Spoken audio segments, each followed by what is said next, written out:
Look at that.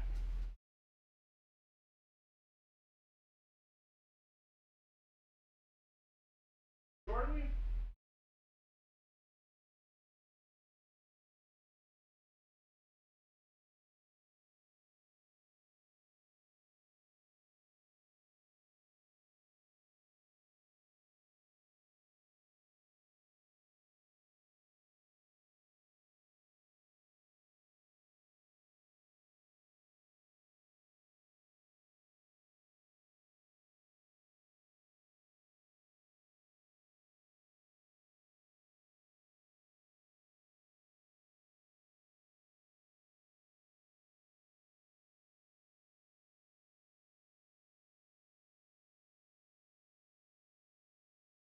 Talk to the wall.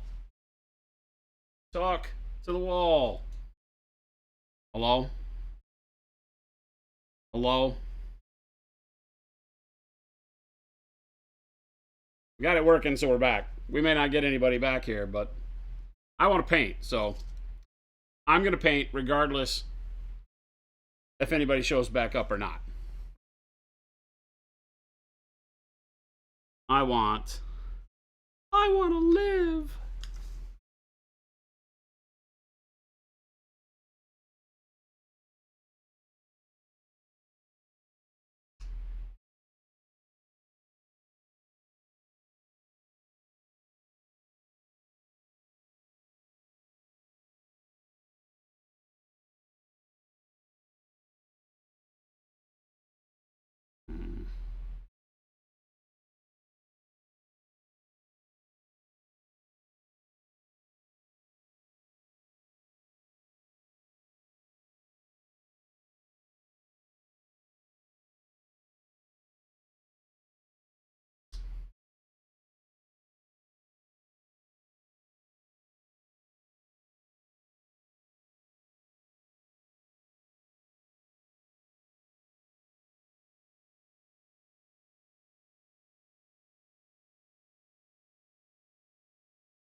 Seems to be holding up this time, so we'll see if it works.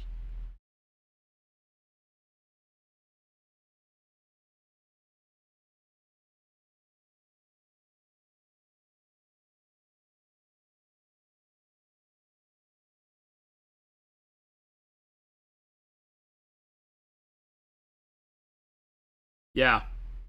Seems like it's working out, Paint Liquor. I had Jordan ping everybody in Discord. We'll see if we get anybody back. I want to paint, so I'm in the mood to paint. I'm not willing to let the internet win today. We will paint. There's 2 or 3 of us here. Yay. We will paint and we will have delicious, great therapy conversations on a Thursday. And life will continue to be good. Mo, what's going on?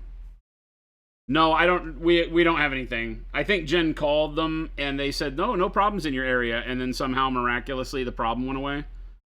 So typical Cox, they probably pulsed the modem because something in the area got kiboshed and they were waiting on people to call and tell them there was a problem before doing anything about it. Seems about right.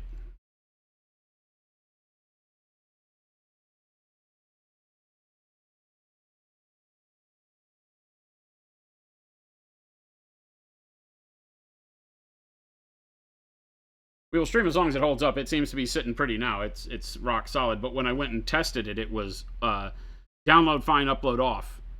So I feel like they had some sort of bandwidth limiter going on and pinged our modem to turn that off because we were bitching about it. So who knows? Who knows?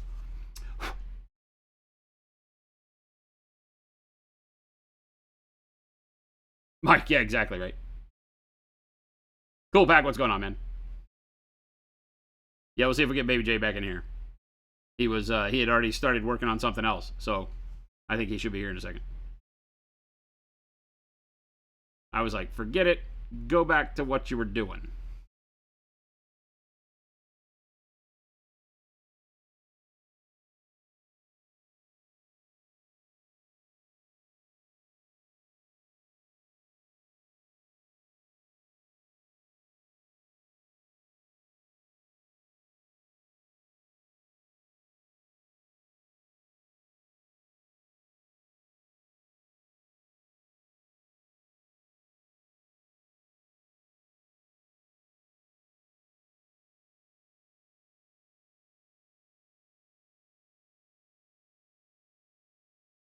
Yep.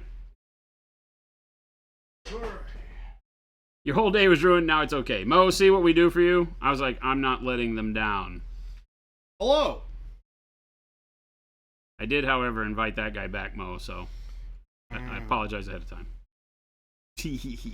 Wow. It's low hanging fruit, man. You get very bummed out when we joke about it, so it's like barking dogs. We just keep coming back for more. Yeah. I mean, would you rather me respond, or would you rather me just not say anything? I think it's more fun when I respond.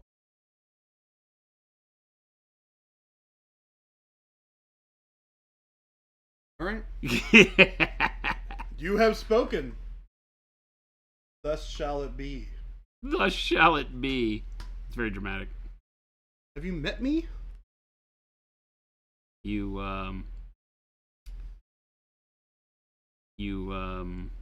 Uh-huh. So Yep. what I meant to say Yep. was Mm-hmm. so that you see there's this thing, right? Yeah. Where you might have a tendency, see how this works is that you know, You got this one. You got it. The dread's looking like a 3D render. Is that good? New high score. Is that bad? For being an eBay rescue is not too shabby. In pretty good shape. Had to do more work than I wanted to on it, but sometimes that's the way it goes. Sometimes. Sometimes it is the way it goes. Thank you, Mike. So you'll be happy to know, Mike, I went and I bought bags and boards yesterday. Yep. These guys were all sitting there playing cards, and I walked in. Paul got legit excited that I was there to play cards. I was like, I'm not here to play cards. Is that a hiccup while you were laughing? Was a hiccup while I was laughing. Are you okay? Sometimes that hurts. Yeah, I'm good. Sometimes that's like a diaphragm buster. I'm doing all right with that one. Yeah, he was legit like, you're here to play? I was like, no, I'm buying comic book bags and boards. No, I'm not. I bought comic bags and boards. And then, what did I do after that? I went home. No, I went to Taco Bell. That was the whole thing we were about to talk about before the internet stopped behaving. Oh, yeah. Tell them all about it. So yesterday, chat, I want you to understand that, like, there was on the 15th of June, there was a charge, Taco Bell, on the Taco Bell app that I used, and I took Taco Bell home. Jen and I weren't very hungry. We just got snacky stuff at Taco Bell. A couple tacos, whatever.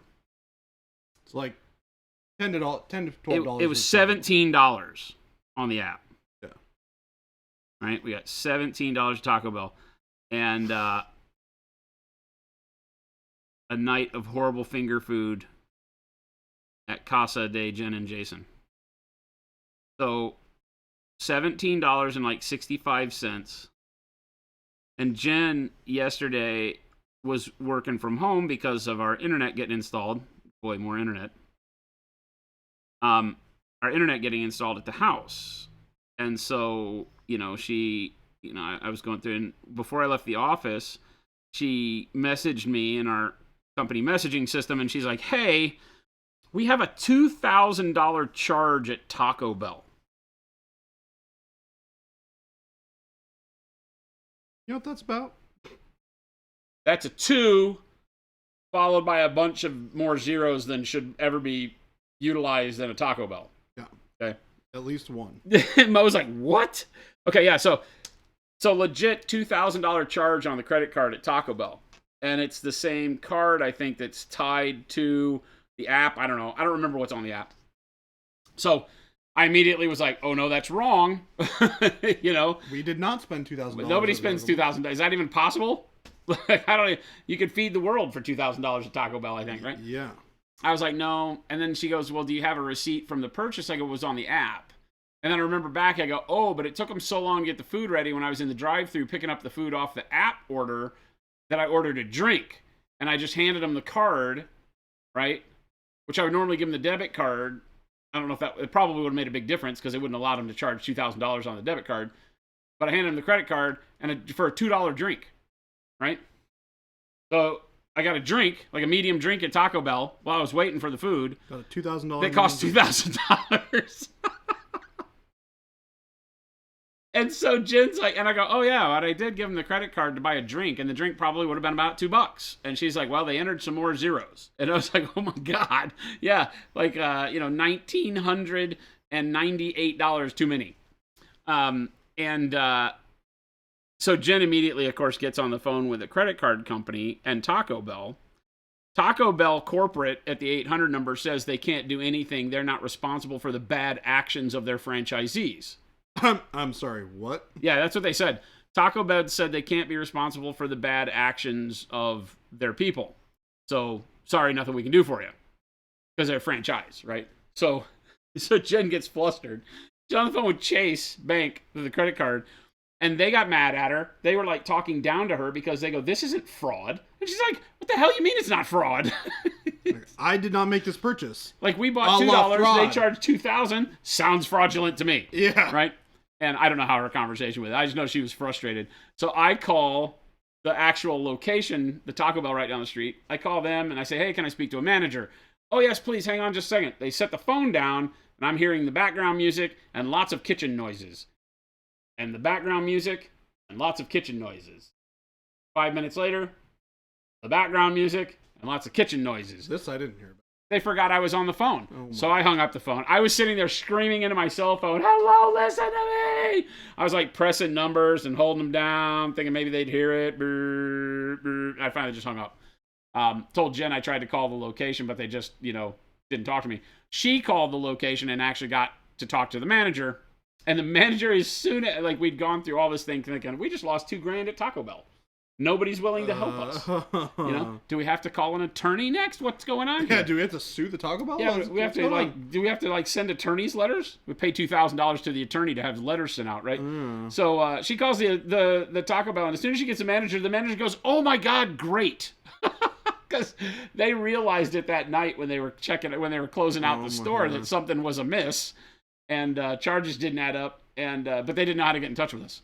And so I went into Taco Bell after work yesterday and walked in there and I go, hi, I'm the $2,000 Mountain Dew. And the lady laughs. I say, is the manager here? She turns around. It's the woman that charged the card. No. Yeah. Oh my gosh. Yeah, the woman who was the manager that did the refund on the card is the same woman that was at the checkout window that night. I know it specifically because nobody else in that Taco Bell wears a mask. She was wearing a mask and just eyes, her speech, her mannerisms, the whole thing. I was like, it was you that sold me the drink. Oh my gosh. Did you point that out to her? No. Oh, no. She probably knew. I didn't want to it turns out she had told Jen that well, I don't think she told Jen that it was somebody else. I think she told Jen they didn't realize it until later that night. When they were doing the thing.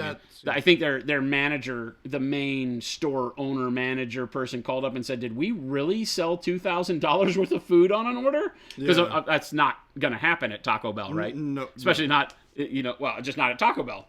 And they were like, no. If you ordered that much food, they would probably tell you no. Yeah, I can't imagine. Yeah, they probably would tell you no. You'd have to call I don't even think Taco Bell's built for that. That's why they would probably tell you no. To do a $2,000 order? They would have to shut down the store. Yeah. Yeah. Crazy. Because they wouldn't be able to take orders. I'm the $2,000, freaking drink you sold. But they did. They just stuck. I just stuck the card in the reader at Taco Bell while all these people were watching, and she issued $2,000 back on the card. This is the weirdest deal ever. Hey, at least you got the money back. That's the big one, right? Yeah. I got the special soda. If you get the drift. Can we get less of the special soda? I really like to keep my money. Yeah, exactly. Monument Hobbies can start selling Baja Blasts.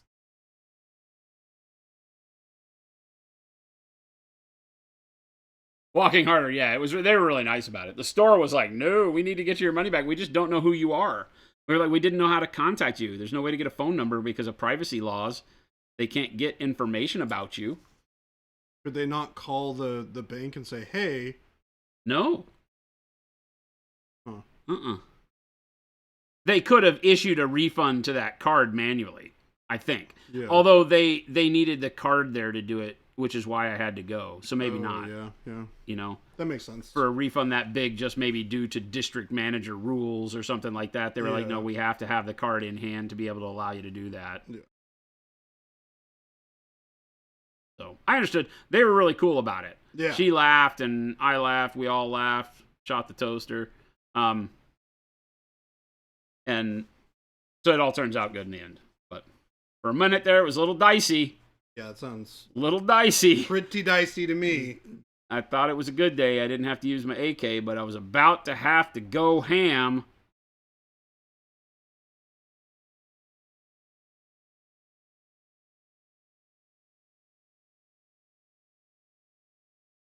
Somebody would have been fired had we not shown up? Probably. You think? Possible. I mean, they would. I think they would recognize the overcharge. problem. I mean, obviously, mistakes. I don't know that overcharges like that happen very often. No. But I would think that they have to be on their toes about that stuff.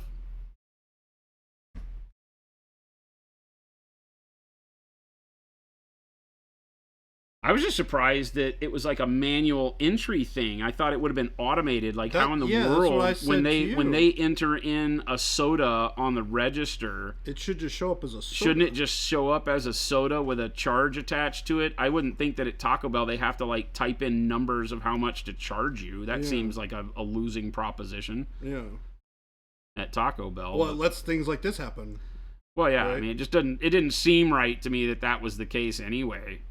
But I'm glad my memory still works every now and then that I remember that, yes, that was a thing. Because my initial instinct was that somebody stole our credit card number and was just, somehow ran up $2,000 at Taco Bell. I don't even know how that's possible, but, I was just thinking maybe that's what happened. So, from that standpoint, I was happy that was not the case. Yeah, that's a much bigger problem. That would have sucked. Yeah.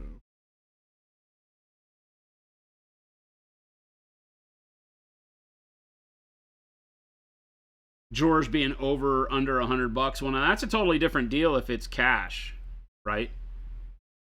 Yeah, that's a depending on how much it is. That's akin to theft. Is what you start to think as a manager or whatever. There's a scale to it, right? If it's like, hey, we're under by 10 cents. Well, this is a problem. Let's have a conversation about it.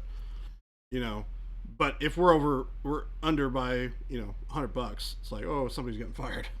Well, yeah, because your whole business in places like that is basically microtransactions when you think about it. Yeah. It's not micro to a lot of people, but you're handling dollars in small currency all day long. I mean, you're talking about a bunch of places that don't take bills over 20. Yep. So if you're off by, that much, then there's an issue. Yeah. So yeah, I totally understand that part. Because like being over by 10 to 15 cents, even to like $1, that could be attributed to, hey, I just gave out the wrong change on accident. Well, and that's still, I guess, fireable, right? It is fireable, but typically you won't get fired for having that happen. Typically,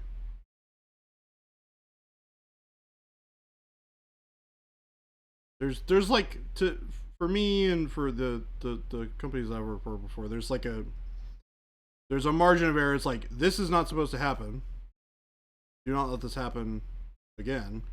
You get a stern talking to. You do get a stern talking to, yeah. But they typically won't fire you for, at least on the first offense. If it's happening all the time, then they're like, get the heck out of here. Go Sue, what's going on? Go Sue, hello. I'm washing up some dinosaurs. Had a project I was going to bring today. Promptly forgot it when I left the house this morning. You live 2 minutes from here. I was going to go during lunch, but then got distracted. See how it works, chat? Distraction. I got distracted by a gauntlet being thrown at my feet by Jacob. Had to play a card. You had to play Digimans. No.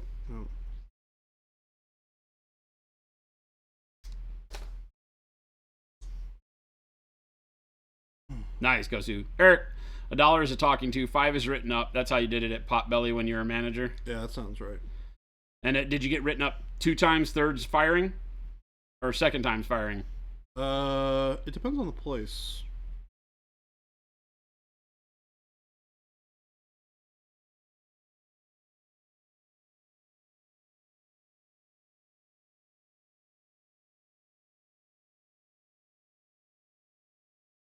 Tim, it started working. Like right after we issued all of that.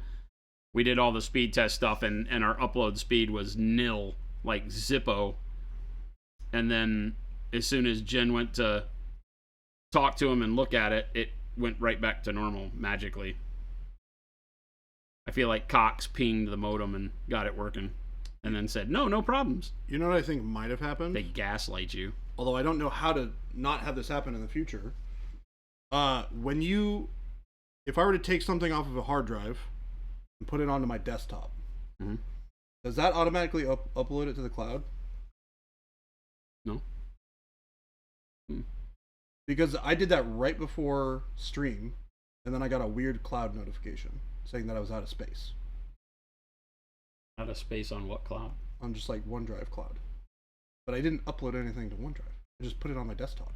Well, OneDrive is a Microsoft service. Right. But it comes naturally on your computer. Well, you should probably look and turn it off. That's what I'm saying, is I don't know what happened. Yeah, you need to look and turn that off if it's on, because we don't use that service, so it shouldn't be. But it might be trying to back up everything you do on your machine to OneDrive, which could clog up a tremendous amount of space. Correct. So that might have been what happened. Oh, Baby J's the culprit. That's it. Written up. Got fired from PetSmart for taking the damaged and returned stuff they were throwing away. Yeah, it's theft. It is theft. Unfortunately.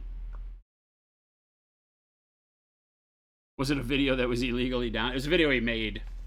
Yeah. It was a video he shot of him painting. I did it. Yeah, we've talked about how when I was working at Games Workshop, there was that moment where we were cleaning out stock at the LA bunker, and we were like, well, if you're going to throw it away, why can't we just use it and give it to people? Like, why can't we have an event that we throw here that gets people excited about one of our games, makes them want to buy a bunch of stuff? And HQ in Glen Burnie was like, nope. No can do. Throw it away. Now, unbeknownst to GW, we also allowed the employees, because, we ran the joint. We allowed the employees to each take a box of Old Hammer stuff that they wanted, if they so choosed. And quite a few of us did choosed.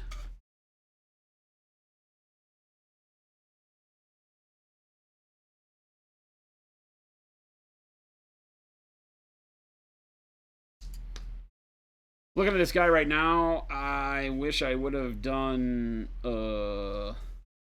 metallic paints on this army. Not gonna lie. Really? Oh yeah. You're like looking at all the metallics. You're like, this. I'm like, I wish I would have done metallic paint. Yeah. Cause Dreadnought. Yep. Cause Dreadnought. Now I don't know that any of my guys really have. Oh, they do.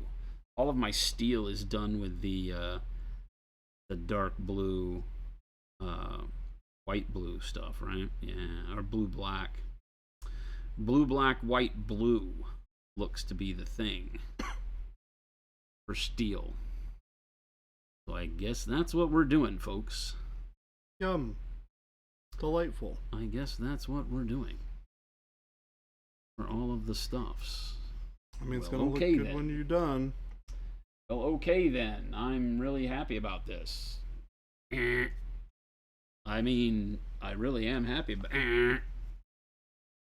What if I were to say I was very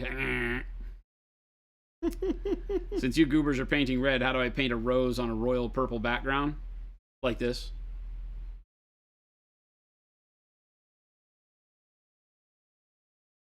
Yep. That's it, Mo. All you gotta do.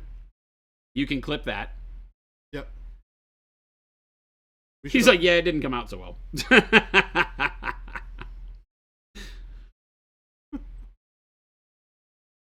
The 5 stages of non-metallic metal grief. I'm at stage 1, realizing I did it wrong.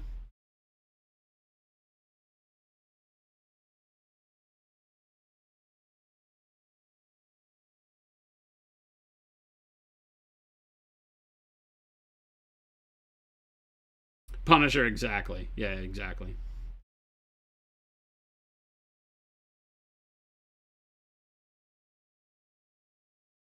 Throw it away in your trunk. Yeah, exactly. But it's trash. It's not. It's company property until it doesn't exist anymore, even if it's in the landfill, right? Because like that's like proof in many occasions legally is that the company has the dictate to tell you what to do with the stuff, and I guarantee it's policy that unless they have a policy that states otherwise, I would always expect that the reality is that they intend for all of that to go to the dump.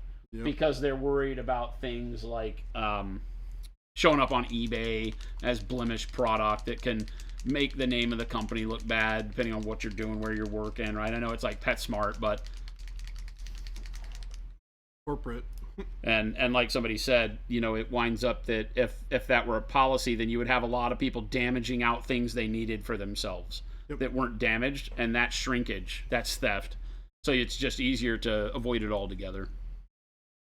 You know, we let people take the paints that come off the line wrong. If we have, bad manufacturing label that's messed up, we put those in a box, and people around here have the opportunity to take them. But we just trust that nobody is trying to sabotage things. But in a retail environment, I know that they don't have that kind of leeway, really. Different overall office mentality, you know, can exist. Well, it's very corporate, right? Well, I don't know what that means, because I feel like we're very corporate for our own way of doing it. Let me try and articulate what I mean by that. I think their rules have to be written for a much larger scope of individual. Yeah, that might not have the best intentions in mind. Yeah, they have a set of rules that are written for a very, very large organization. Yep. And some of those rules may not fit every situation perfectly. Individual situations. But those rules are the rules that must be followed. That I would agree with. That's a good way to say it. Yeah. Because you are correct that in a large company environment, the rules have to be written not for the individual circumstance, but for the majority case. And you can't also make exceptions, because then you get yourself in trouble. Yep. And those rules are typically written by somebody who is not doing the things that you are doing. It's not somebody in the trenches. Yeah. They typically come from somebody who has maybe even never worked in a store before. It's a tax write-off when you throw it away too, so they don't care about that. Right.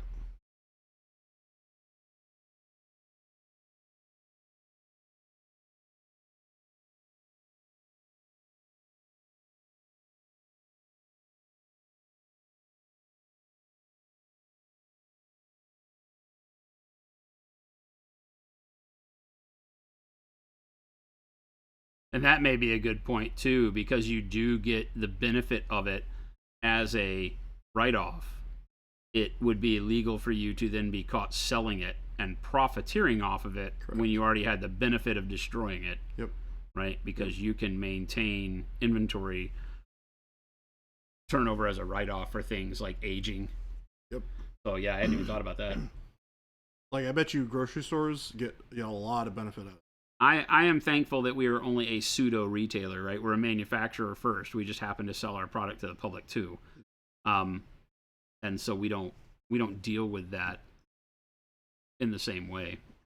Our stuff doesn't sit around long enough to like be like, oh well, we're not selling white anymore, so throw that away. Yep.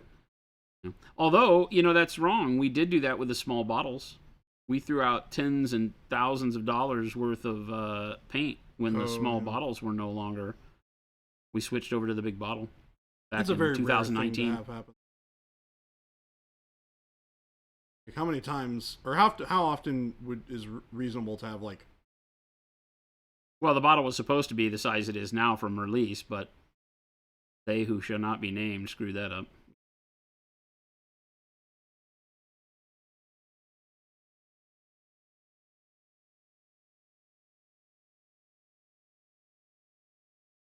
So we had to kind of factor in a little bit of a, I don't know that you could even call it marketing. We weren't smart enough to make it a marketing thing. We were just like, okay, at some point in time we got to do the changeover. And so when stock was fairly low in most colors, we would switch it. But yeah, we had to throw a lot of paint away. Tons in the UK.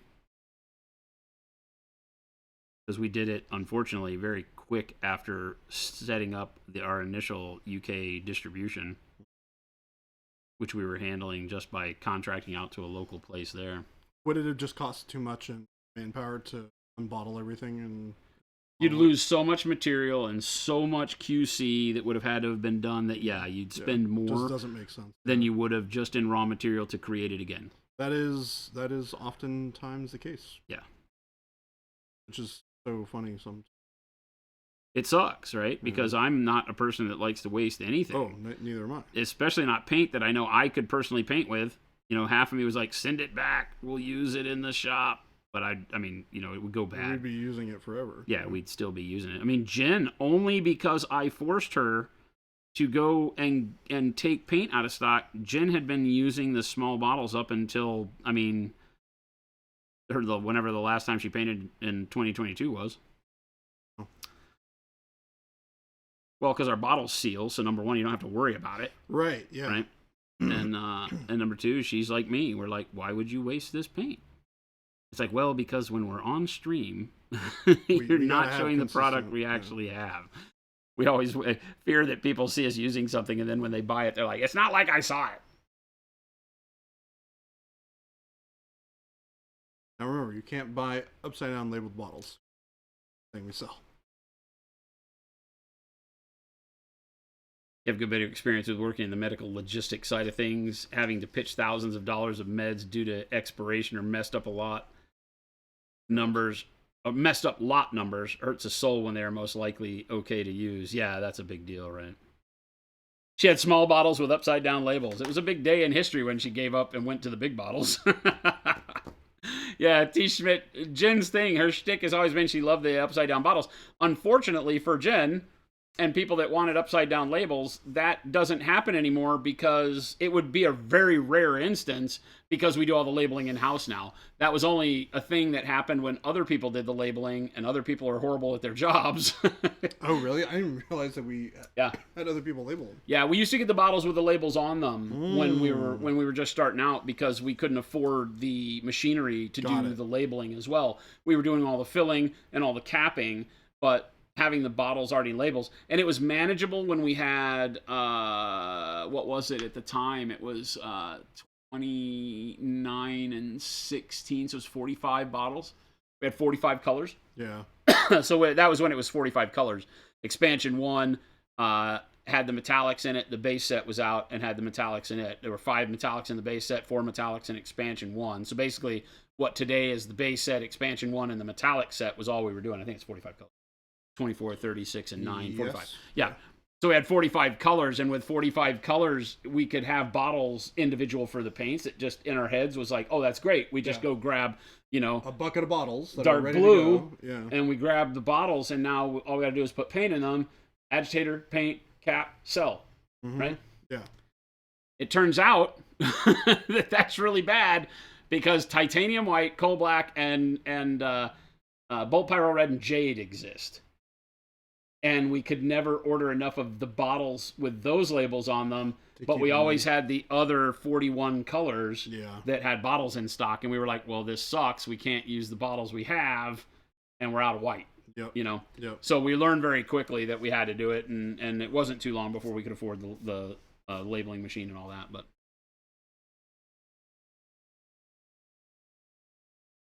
collect monument mishaps, Tim. They're very rare now because we try not to let any of them get out. The only thing that really happens now is some things will get like double labeled. That's a mishap that occurs. And sometimes those slip out, but there's a filter at production, end of line production at the labeling machine. Sometimes they get passed. Somebody's not looking. Bottle falls off into the case, gets put up on the shelf. But in fulfillment, when they're filling the trays that paints get pulled from to go into your orders, they check them there. And then, of course, the final check is when it goes into the box to go out for shipping, whether it's in a set or as an individual paint. So there's like 3 or 4 checks along the line where it's very, very difficult to get a bad product. Generally, the only thing we see with paints is that every now and then a bottle will go through that doesn't have the seal. Or the seal is misaligned. So if it gets shipped by air or something, you might get it and it has leaked a little bit. Yeah. And what's the other one?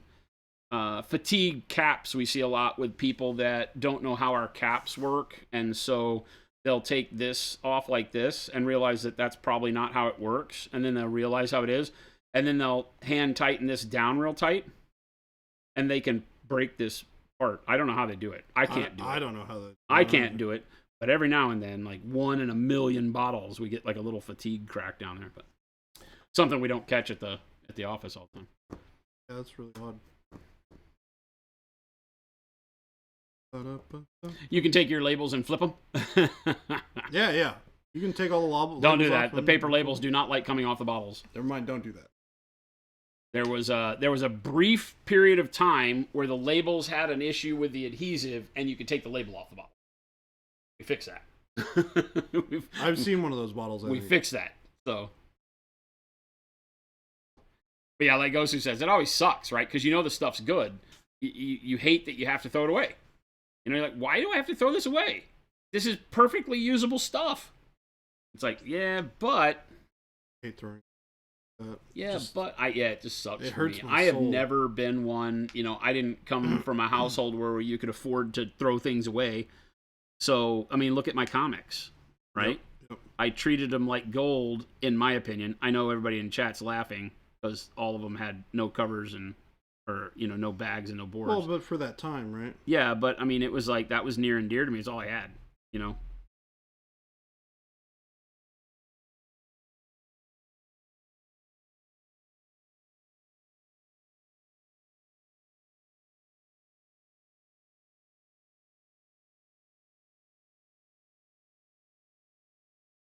And a lot of what I learned about life came from my great-grandmother who was born in 1900. So yeah, you were telling me about this. She was not one to throw anything away, I guarantee you. Yeah. Having lived through the Great Depression. She was the one who kept all of her furniture, right? Kept all of her furniture from eons ago. I have 2 lamps in our house right now that were made in like the, 40s or 50s from some well-known artist that was friends of theirs, who wasn't well-known then but is now. These ancient pottery lamps that he made. She just never got rid of anything. She didn't buy a whole lot, right? Well, she wouldn't have needed to. Yeah, she didn't need to because she never got rid of it. Yep. But yeah, I mean, my great grandmother was a piece of work. She never swam. She never swam. Never swam. Never rode didn't know how to swim. Never rode a bicycle. Wow. Right. Never drove a car. Lived to be 104. Born in 1900, died in 2004. What a fascinating woman. And was tremendously fascinating. Lived a life that just had story upon story upon story, but never did some of the basic things that you and I would take for granted. because those things weren't available to her. She didn't have a bicycle. Right. Never had a bicycle, so never rode a bicycle. Was afraid of cars, was afraid of driving, so just had people drive her everywhere. And you know, she got married young, and my great grandfather died when I was 3, so I didn't really ever know him.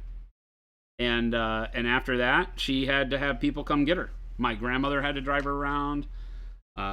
She would walk until she was like 88 or something like that. She just walked to church. How far was it? Mile and a half. Oh my God. Something like that. She would walk to church. She had friends that would walk with her. She had a group of, you know, the women's club or whatever that went to church, you know. They'd all walk. She'd walk me up to the store. Yeah, it's crazy. You know, you don't think about that anymore. Well, I think one of the things, too, is if you do that your whole life, like, you can do that into your 80s. Because you've just been doing it. The only reason she stopped doing her own yard work is because she finally fell and, like, broke her hip. Oh, yeah. That's one of those, like, okay, it's time for me to stop doing this. Yeah. She didn't want to. Yeah. That was kind of what started the downfall, right? I think whenever her body stopped allowing her to do what she'd done her whole life, that's when the mind started following, I think. Yeah. I can't imagine. Well, I think it kind of makes sense, right? Because you're the minute you start getting like truly sedentary because your body won't let you do stuff, your brain kind of just starts to. Yeah, you're trapped in your head. Yeah, yeah. Seriously, Can't do anything. It's a weird thing to think about, but it makes sense to me at least. Yeah. Right? Good points. Yeah, she was crazy like that though. She did all sorts of stuff. She bought. Her mother didn't know how to do anything. Her mother, of course, was from a generation where, you know, the man did all the work. The mom raised the kids, cooked the meals. Yep. But they got her father left. You know, who knows? Great Depression era. Yeah. People not getting along. Times are tough. Her father left and was staying in like a boarding room and didn't know how to cook. These are so interesting stories to me because we're talking about, you know, my great-grandmother born in 1900. Her parents had probably been born in 1870s. Yeah, wow. You know? That's crazy. Think about that for a second. You know, this is not too many generations removed. And her parents were born in like the 1870s, 1880s max. And her parents separate during the Depression or whatever it was for whatever reason. I don't know that I ever knew that story. Her dad had never cooked anything in his life because the dynamic in the home was that her mom cooked everything. He went and worked. And so he got angry, left, stayed in a boarding room, cooked baked beans in a cast iron pot, and left the baked beans sitting in the cast iron pot for like a week and just kept eating out of the baked beans. Oh. And got poisoning and died. Because of the cast iron, I guess. I guess you're not supposed to leave food in a cast iron pot, right? And so he got botulism or whatever the heck it is. And he died. Because it was the first time he cooked for himself and he killed himself. Basically by cooking baked beans in a cast iron pot. And that was a story that she loved to tell because she just was flabbergasted. She was like, that's how different it was back then. So her mom didn't know how to work. So on the other side of the thing, her mom knew how to run the house. Her mom didn't have any clue how to make $1. And so what did my great-grandmother have to do? She taught herself piano and taught piano lessons to make money so that the family could eat. Wow. That's amazing. That's amazing. It's insanity when you think about it. I mean, it's not too different to what we might do today. We would just wouldn't do those types of things, right? It's like you wouldn't just be like, hey, I'll teach people how to play piano. She wasn't taught how to play piano. I think her father had known how to play piano, and so she would play with him, but she was basically self-taught. Insanity, man. That is truly wild. Insanity. Like the thought of like, I'm gonna die because I don't know how to cook food. That's like, man, does it make me appreciate my ability to cook food? Because I don't have to worry about dying. Yeah. One of the famous family stories.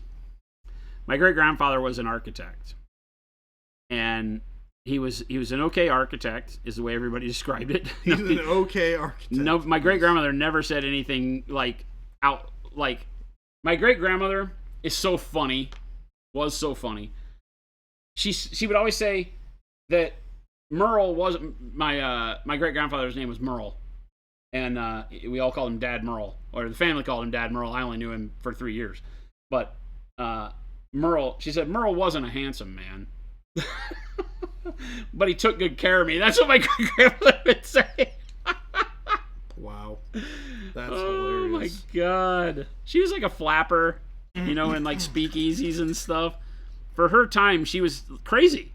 She was like an outgoing, go-getter, crazy girl. What a savage! I love it. That's right, Gosu. These days, you just buy Pop-Tarts. Yeah. I'm not gonna lie. I bought some snack fixings to make for the office. I'm gonna probably bring in tomorrow. Oh, nice. Thought it might be fun. Yeah, she was the savage. She just was. By the time she was getting on, like she was like 100 years old, and we go to have a birthday or whatever. And I forget who it was. It might have been my mom. If my mom was here, she'd correct me. Might have been one of my sisters or something. They looked at her and thought she was all cute, old, getting to be like a child again, forgetting people's names and things like that. So they bought her for her 100th birthday like a card and like a doll.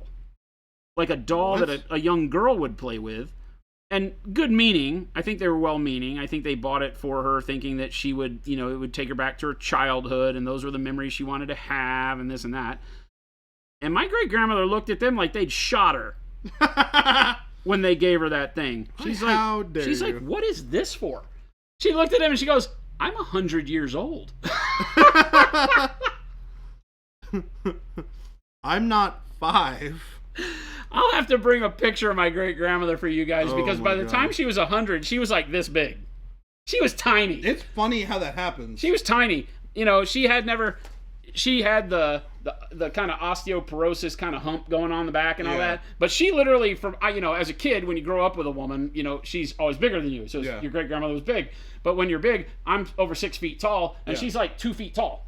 you Yeah. know? Yeah. And usually she's sitting in a chair when you're hanging out with her, and she's like this big around. This And reminds me feisty as all hell, Yeah.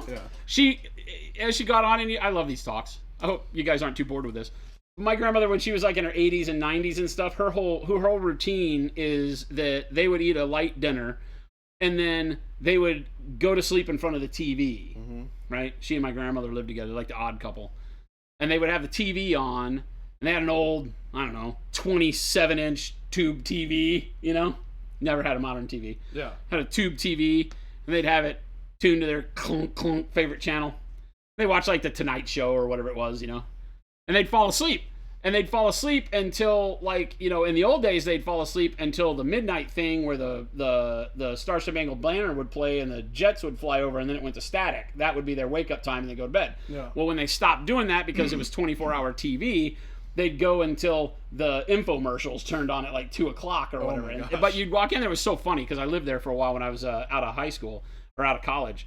And so I'd walk in there at like 2 a.m. after being out playing music, did a show. I'd come back home and I'd look in there and they're both sitting in their favorite chairs. My grandmother and my great grandmother with their chin in their chest. Both of them, like 3 feet from one another. My great grandmother had her favorite chair, and my grandmother had her favorite chair, and they were literally like Archie Bunker, Odd Couple, weird. They were just sitting there, both of them just snoring loud, This reminds me of my grandmother's. And I'd have to go in there and wake them up, and they'd be like, what time is it? And then they get mad at me for being out too late, and I'm like, what does it matter? what are you talking about? Oh my god.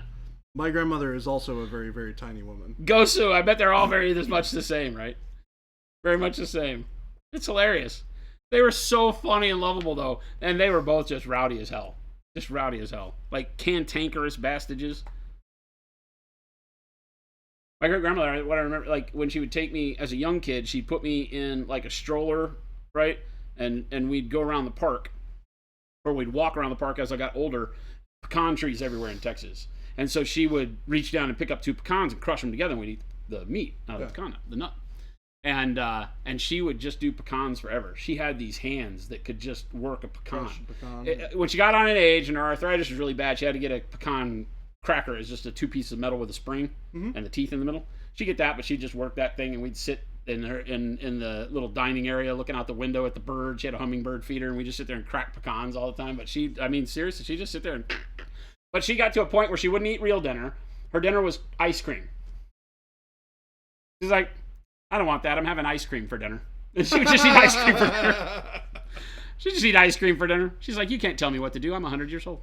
Well, by the time she was 100, she didn't eat ice cream for dinner because she was in a home. But until she left her own home, she would eat like ice cream for dinner. Yeah, 104.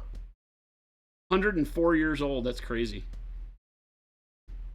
You've never been able to fall asleep in a chair. Me neither, walking harder. I can't do it. I mean, if I could, I had to when I shattered my collarbone because I couldn't lay down flat. Oh, God. So I had to find a way to sleep in a chair that was kind of like a recliner. Yes. But yeah, I can't really do it. I sleep on my side though. Sleeping on my back, horrible. Go Sue, that's exactly my great grandmother. She just cracked pecans all day long. And wonder if she'd think you were weird because you didn't want another pecan. Got pecaned out. We called her Nini. Nini. Her name was Juanita.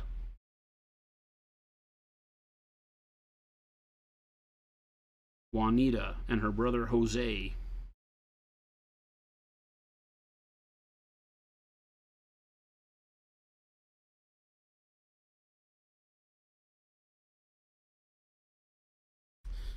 Oh, man. Grandparents are great. The best. I was very blessed to be able to have my great-grandmother and my grandmother. I didn't have any granddads. On my stepdad's side, I had a grandfather. And a great-grandfather, I think. But they weren't, to me, they weren't the same closeness. It sounds bad to say, right? But they were always there, but my stepfamily never was the same feeling. Yeah, I get a little bit of that. They were great people.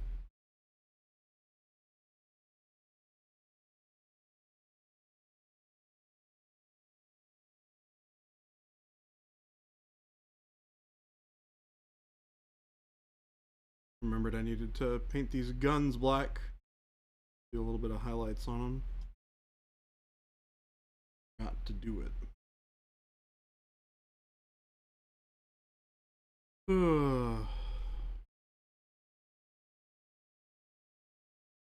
Mountain Dew Pop-Tarts? What? That's a thing? Please tell me that's not a thing. No, it's not. Please tell me that's not a thing. There's no way that's a thing. There's some... I don't know why we have this fascination that we have to have, like, nacho cheese Dorito tortillas for tacos. And why do we have to blend all these things together? I don't understand. It's like Doritos are just fine on their own. Like, what is it that's wrong with a taco that you have to flavor it with other stuff? I don't get it.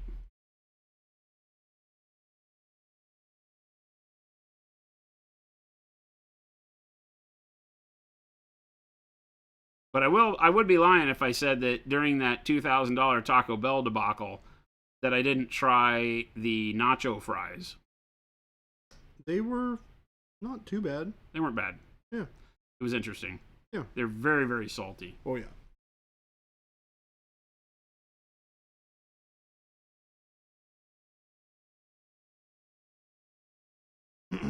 Yeah, I think I had some for the first time recently and had a very similar reaction.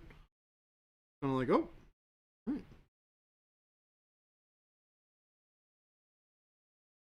But the nacho fries made me realize that the part of the chips and cheese dip that they make that I don't like is their chips suck. Yeah, their chips are not great.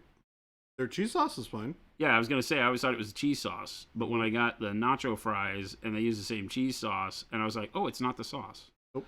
It's actually... it's actually not the sauce. I really like their sauce.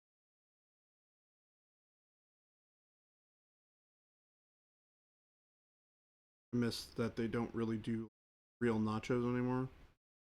Do they not?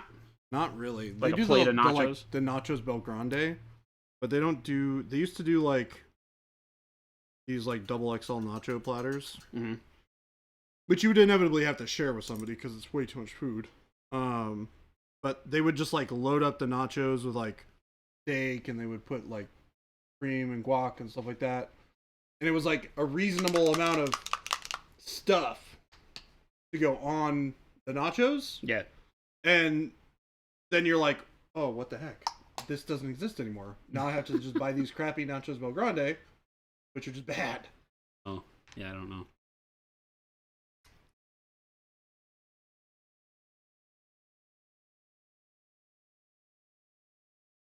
Yeah, if you don't eat sugar, what do you eat? Sugar's in everything nowadays. I was watching a deal that said that we have like over 400% more sugar in everything nowadays than we did just like 50 years ago.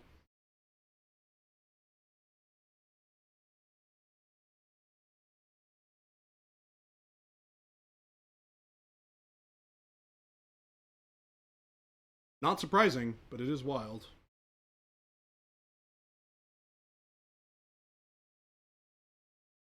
I'm just brushing on some primer right now in this area that I forgot to take that removable part off when we were airbrushing.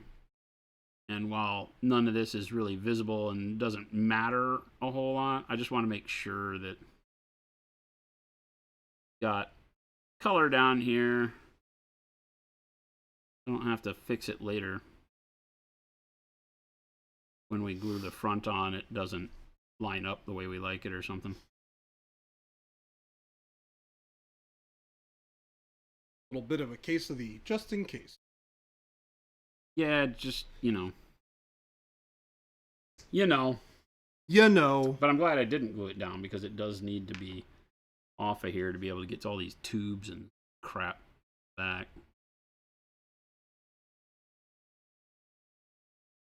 Just enough of them are visible even with the cowling on the top.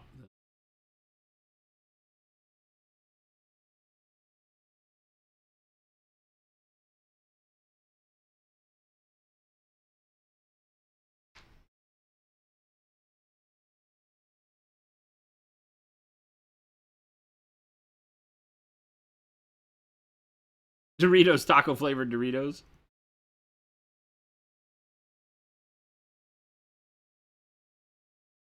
Wait a minute.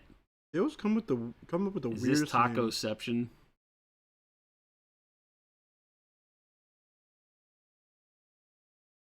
Can I get some Doritos flavored Doritos? Yeah. You know, there was a time where I was having a really hard time in general because you couldn't get regular Doritos anywhere I looked. Like Really? just the old corn chips. Because I really just wanted Doritos corn chips with the I think it's like Frito-Lay bean dip. Oh wait, they used to make like non-flavored Doritos. Oh yeah, Doritos originally were just, you had two types. You had the yellow bag that was just Doritos corn chips, and then you had nacho cheese Doritos. That was all there was. Oh. And I think that there was the non-flavored ones before there was anything. They just yellow bag. It still exists. You still get them. As a matter of fact, they come in some of those boxes of chips we get. Oh. I don't know that. But yeah, non-flavored. You did not know. He was this days old when he learned that just Doritos corn chips. They were just the only triangular cut. That was the whole thing with Doritos, right? The little triangle cut corn chips. But I remember at one point in time, I was like, oh my God, it's so good with just the bean dip. And I wanted some bean dip and Doritos. And no store I went to had just regular Doritos at the time. I have to say, the Doritos, or no, the bean dip from Reba is really Ariba, don't say it because Jen's always bummed when we go someplace else. They're like, you know what would make this better? What? The bean dip from Ariba's. You know what's insane? Ordering chips and salsa from that place is ridiculous. They give you like more. Oh, you told about that if you Yeah. if you get it to go. Holy crap! They give you more. So for $5, you get like the size, a bigger thing of salsa than you would get from Like the a grocery bag store. worth, yeah. Yeah, like you'd go to the grocery store, you get that like normal size thing of salsa, right? And it's like in a dish, you know, maybe yay big and maybe like 2.5 inches deep. They give you one that's like 3 inches deep, and you're like, dope. And then they hand you the bag of chips, and the bag of chips, no joke, is like 2 full bags of chips that you would buy from the grocery store, or more. It's in those like brown paper bags, but the big ones, and it's full. It is a loaded burrito, cylindrical shape in a rectangular bag of chips. You're very excited about this. Yeah, they have good chips and they have good salsa. So Yeah, they do have good chips and salsa. I always get it because I'm like, it's cool. a bummer because their chips are good. Their bean dip that they serve you with the salsa on the table is really good. Their queso is not as good, and their salsa is not as good as Los Dos. I prefer their salsa. The Los Dos salsa is a little much for me. You're a wimp. So, well, I'm from Washington. Yeah, you're a wimp. So the habanero salsa at Los Dos is king. But I order it by like the pint and take it home and eat it with other chips, and it's not as good without the restaurant chips. Yeah. And you need fresh tortillas, to make chips from, not bagged up. Yeah. Supermarket potato chips or theirs are good though. Corn chips. And they hold up pretty well for a couple of days.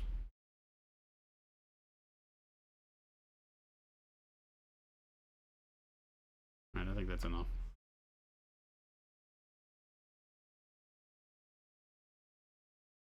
Corn chips. Corn chips.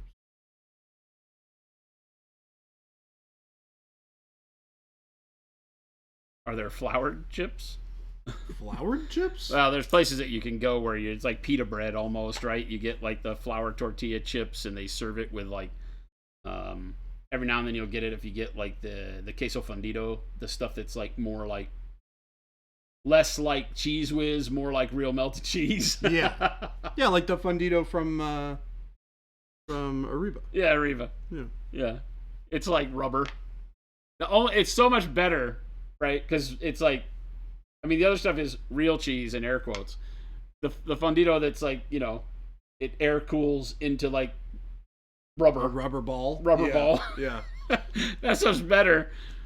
But eating it is very difficult because you're like, it gets to where it's like rubber. Yeah, you gotta eat it quick.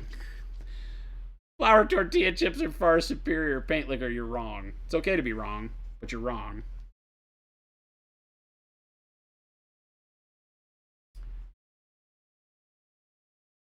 Oh, did I tell you that we went to Los Dos when my parents came? You did, yeah. So I tried something new on the menu. Uh-oh. I got the I got what you usually get, which is the what is it called? The enchiladas? The open face enchilada? I tell you about it, I don't ever get it.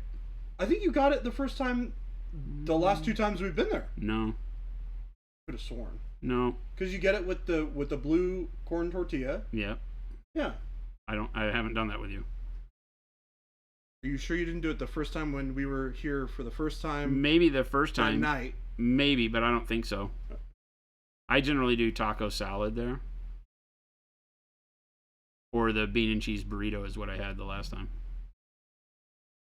But I talk about it all the time because I tell you it's served open face, it's blue corn tortilla, it has an egg on top, and you had gotten it before. No. No, I'd always gotten really? Flautas. Oh, you know what? It was Hank. It was Hank from Adepticon that got it. That's right. Yeah. But I got it this time, and it was delightful. Oh, it's great. Yeah, it's the thing that I recommend to everybody. Yeah. Because it's a great way to get introduced to how Los Dos does Mexican food, because it's very different. Served open face. It's not your traditional enchilada that is just like a micro burrito. That's so good. Their chimichanga is really good too. Oh, really? Yeah, but Jen and I generally get the salad, the taco salad. Although last time we went, and I think they were kind of mad at us, we just sat down and we were like, "We'll take flautas. We're gonna split them and have some queso." What's wrong with that? I don't think any restaurants these days like when you order a lesser priced dish and share it. Yeah, that's fair. You ordered a side too, though. Yeah. We don't drink either, so. Yeah. I was like, margarita? I'm like, no. My dad was a fan of their margaritas. They have good margaritas. Yeah. Good place. He had kind things to say. Phoenix, Arizona. Fantastic food. It's true. It really is true. I thought that Seattle had amazing food, but food around here is just super good and diverse. The only thing I haven't really ventured out for yet is sushi. The one thing I haven't tried here yet. Well, that little place that I take everybody for their reviews over on Camelback. Yeah, is good. Aren't flour chips just crackers? pretty much. Yes. Yes. Exactly. No, the flour chips, like the taco salad tortilla that they do is a monstrous flour tortilla, and I do like breaking that up and eating it with the taco salad. So definitely love the flour tortilla chips in certain situations, but I don't like them for dipping them in stuff. They just don't have that flavoring. I just like the flavor of the corn when it comes to chips like that. There you go. It's Therapy Food Day here at Monument Hobbies. Therapy Food Day. We're going to talk about what your favorite foods are and why you shouldn't eat them. Okay. Let's go. Why should Tell you us your never eat favorite food and we'll ruin it for you.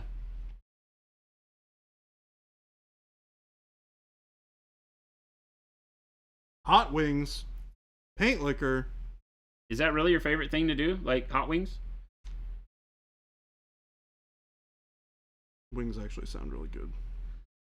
I've never really been a big wing guy. We had, when I first moved here, there was the group that I hung out with the most, the motorcycle guys that I knew. We would go out on Wednesdays for wing night. But we went to Zips. And Zips is kind of horrible. Is that like a bar or something? Huh? Is that a bar or something? Yeah, it's like a sports bar. Hmm.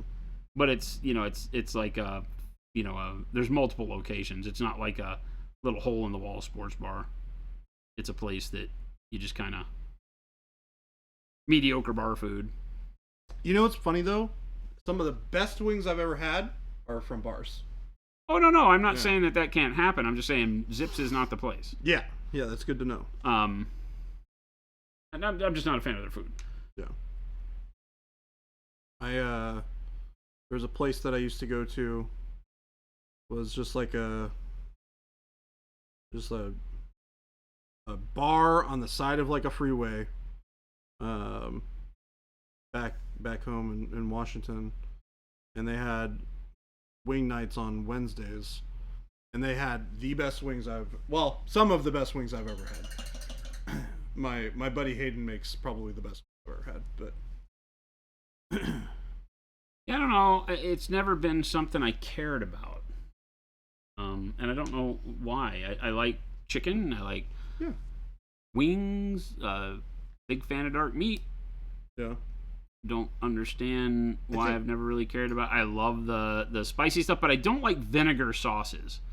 Oh, and interesting. And so that may be the biggest part of it. I like vinegar sauces a lot. Yeah, I'm not a big fan of spicy vinegar stuff. Doesn't necessarily have to be spicy. No, I don't know anything other than that because I probably stayed away from vinegar sauces in general, and then you get them in the buffalo style sauce, and I just never really liked it. Yes, because I also don't like vinegar hot sauces. So I do not like vinegar. Just kind of not my thing. But vinegar sauces in general, like if you get a nice tangy vinegar based, like I don't know, don't like vinegar in your barbecue chili sauce or something, sounds really good. Yeah, I don't like vinegary barbecue. I'm not a big fan of vinegar. The only thing that I actively say, hey, vinegar, is oil and vinegar on my Italian hoagie. Oh well, yeah, you gotta do that, right? Balsamic vinegar, though, right? Yeah. There you go. So it's not the same. Have you ever had? It's a pretty popular like Italian salad where they do olive oil, balsamic vinegar, and mozzarella, like cherry tomatoes and basil. Have you ever had that before? I don't know what I mean, it sounds familiar. It's like just a I don't remember what the name is. Yeah, just refreshing. Yeah, that's one of my favorite things. I enjoy it quite a lot.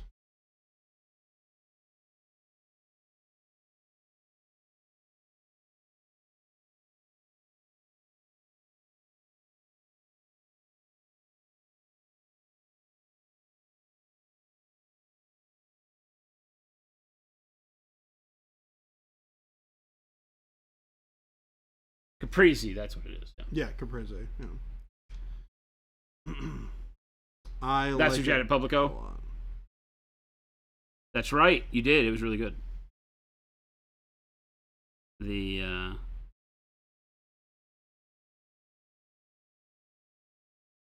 I'm not, I can be adventurous with food, but I don't care to be because I like certain things, and if they have it, I eat it. I don't need to like branch out. Like, whatever. They got a bolognese. I'm good. I've had friends in the past that are like, so like I can just make bolognese at home. Yeah, it's like let's do something. Why would I have different. bolognese when I'm out? And I'm like, because I like bolognese. Why would I not eat what I like? Try something new, you might like it.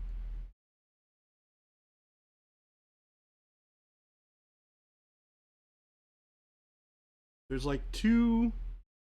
If we're talking Italian food, there's like two things that I particularly like eating from Italian restaurants. One of them is whatever variant of risotto that they make. I like me some risotto. And the other is like a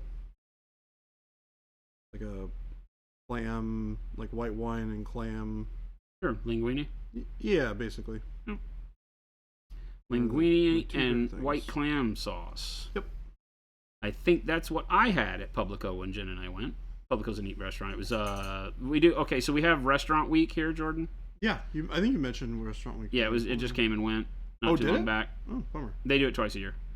But restaurant week came and went, and we tried to go out. We said we'd go out every night. I think we went out once, so we lied to ourselves. Jen and I, big plans. Didn't do it. So, but yeah, I'm a big fan of the little neck clams in a white wine garlic sauce. Anything that I can soak up with a nice piece of garlic bread or some sort of bread is a sauce that I'm interested in.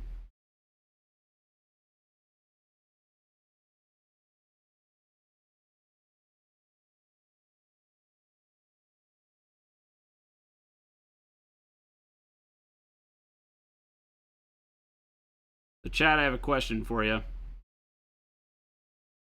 And I need you to reserve any type of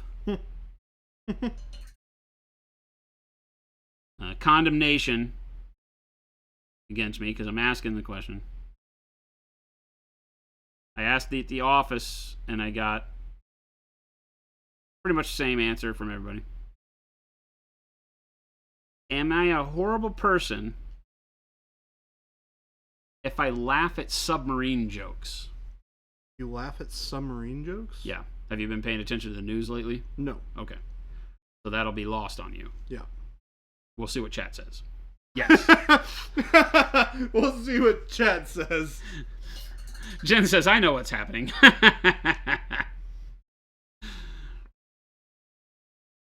Yeah, they found the wreck, Mo. They did. You don't know. You haven't been paying attention? No, tell me. All right, so this idiot, and I'm going to call him an idiot because if anybody says he's not an idiot, that he was a visionary, okay, you're part of the problem. So this guy decides to build what he thinks is a high-tech submarine with a goal to take a tour trip of these multimillionaires, or one of them was a billionaire, put them in this little submarine he built, and take them to view the Titanic wreck. That this was going to be a thing he did. And he was going to make it a tour that you would take. And it I think he charged them $250,000 a seat, 5 people. Was it 4 people plus him, or was it 5 passengers? I think it was 4 people plus him, right? I don't know. Might have been 6 people or 5 people. This thing is tiny. This thing isn't as big as this little hallway of our painting studio. It's probably like this from stem to stern. Okay?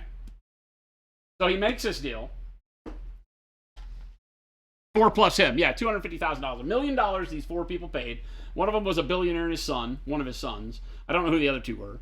I feel really bad that people died during this, but they got roped in by an idiot, and which makes you culpable because anybody, I don't know. If somebody tells me, hey, you want to go to space? I'm going to do some research, people. I'm not going to go, yeah, tell me when. Not yet. We're not there yet, right? Somebody says, hey, you want to go into my personal submarine to go see the Titanic? I'm like, yeah, it sounds great. I'm going to do some research, right? First, I'm going to research you because you're asking for $250,000. Turns out you're a scam artist. The guy that made the sub was the pilot that went with them. Yeah. They're all dead. They all died. So, yeah, I imagine so. So, spoiler alert, been missing for days. Yeah. Everybody was timing it on how much oxygen they should have had. Not thinking about the fact that, and I'm like listening to Jen tell me about this because I hadn't paid attention to it. And I'm sitting here listening to myself thinking about, so this is horrible. But then you start looking at the situation leading up to it. Still horrible that people died. But looking at the situation leading up to it, and you're like, this dude fired multiple people who told him there were safety concerns. He fired them because we don't need that kind of negativity around here. He is quoted, specifically, like on camera, quoted as saying, right? My word's not his because I can't remember the quote. But he's saying that they don't have any room for the type of person that's worried about the safety concerns. He only values risk and reward. He believes he can get this done safety without paying attention to the rules. By breaking the rules, I think he said in specific.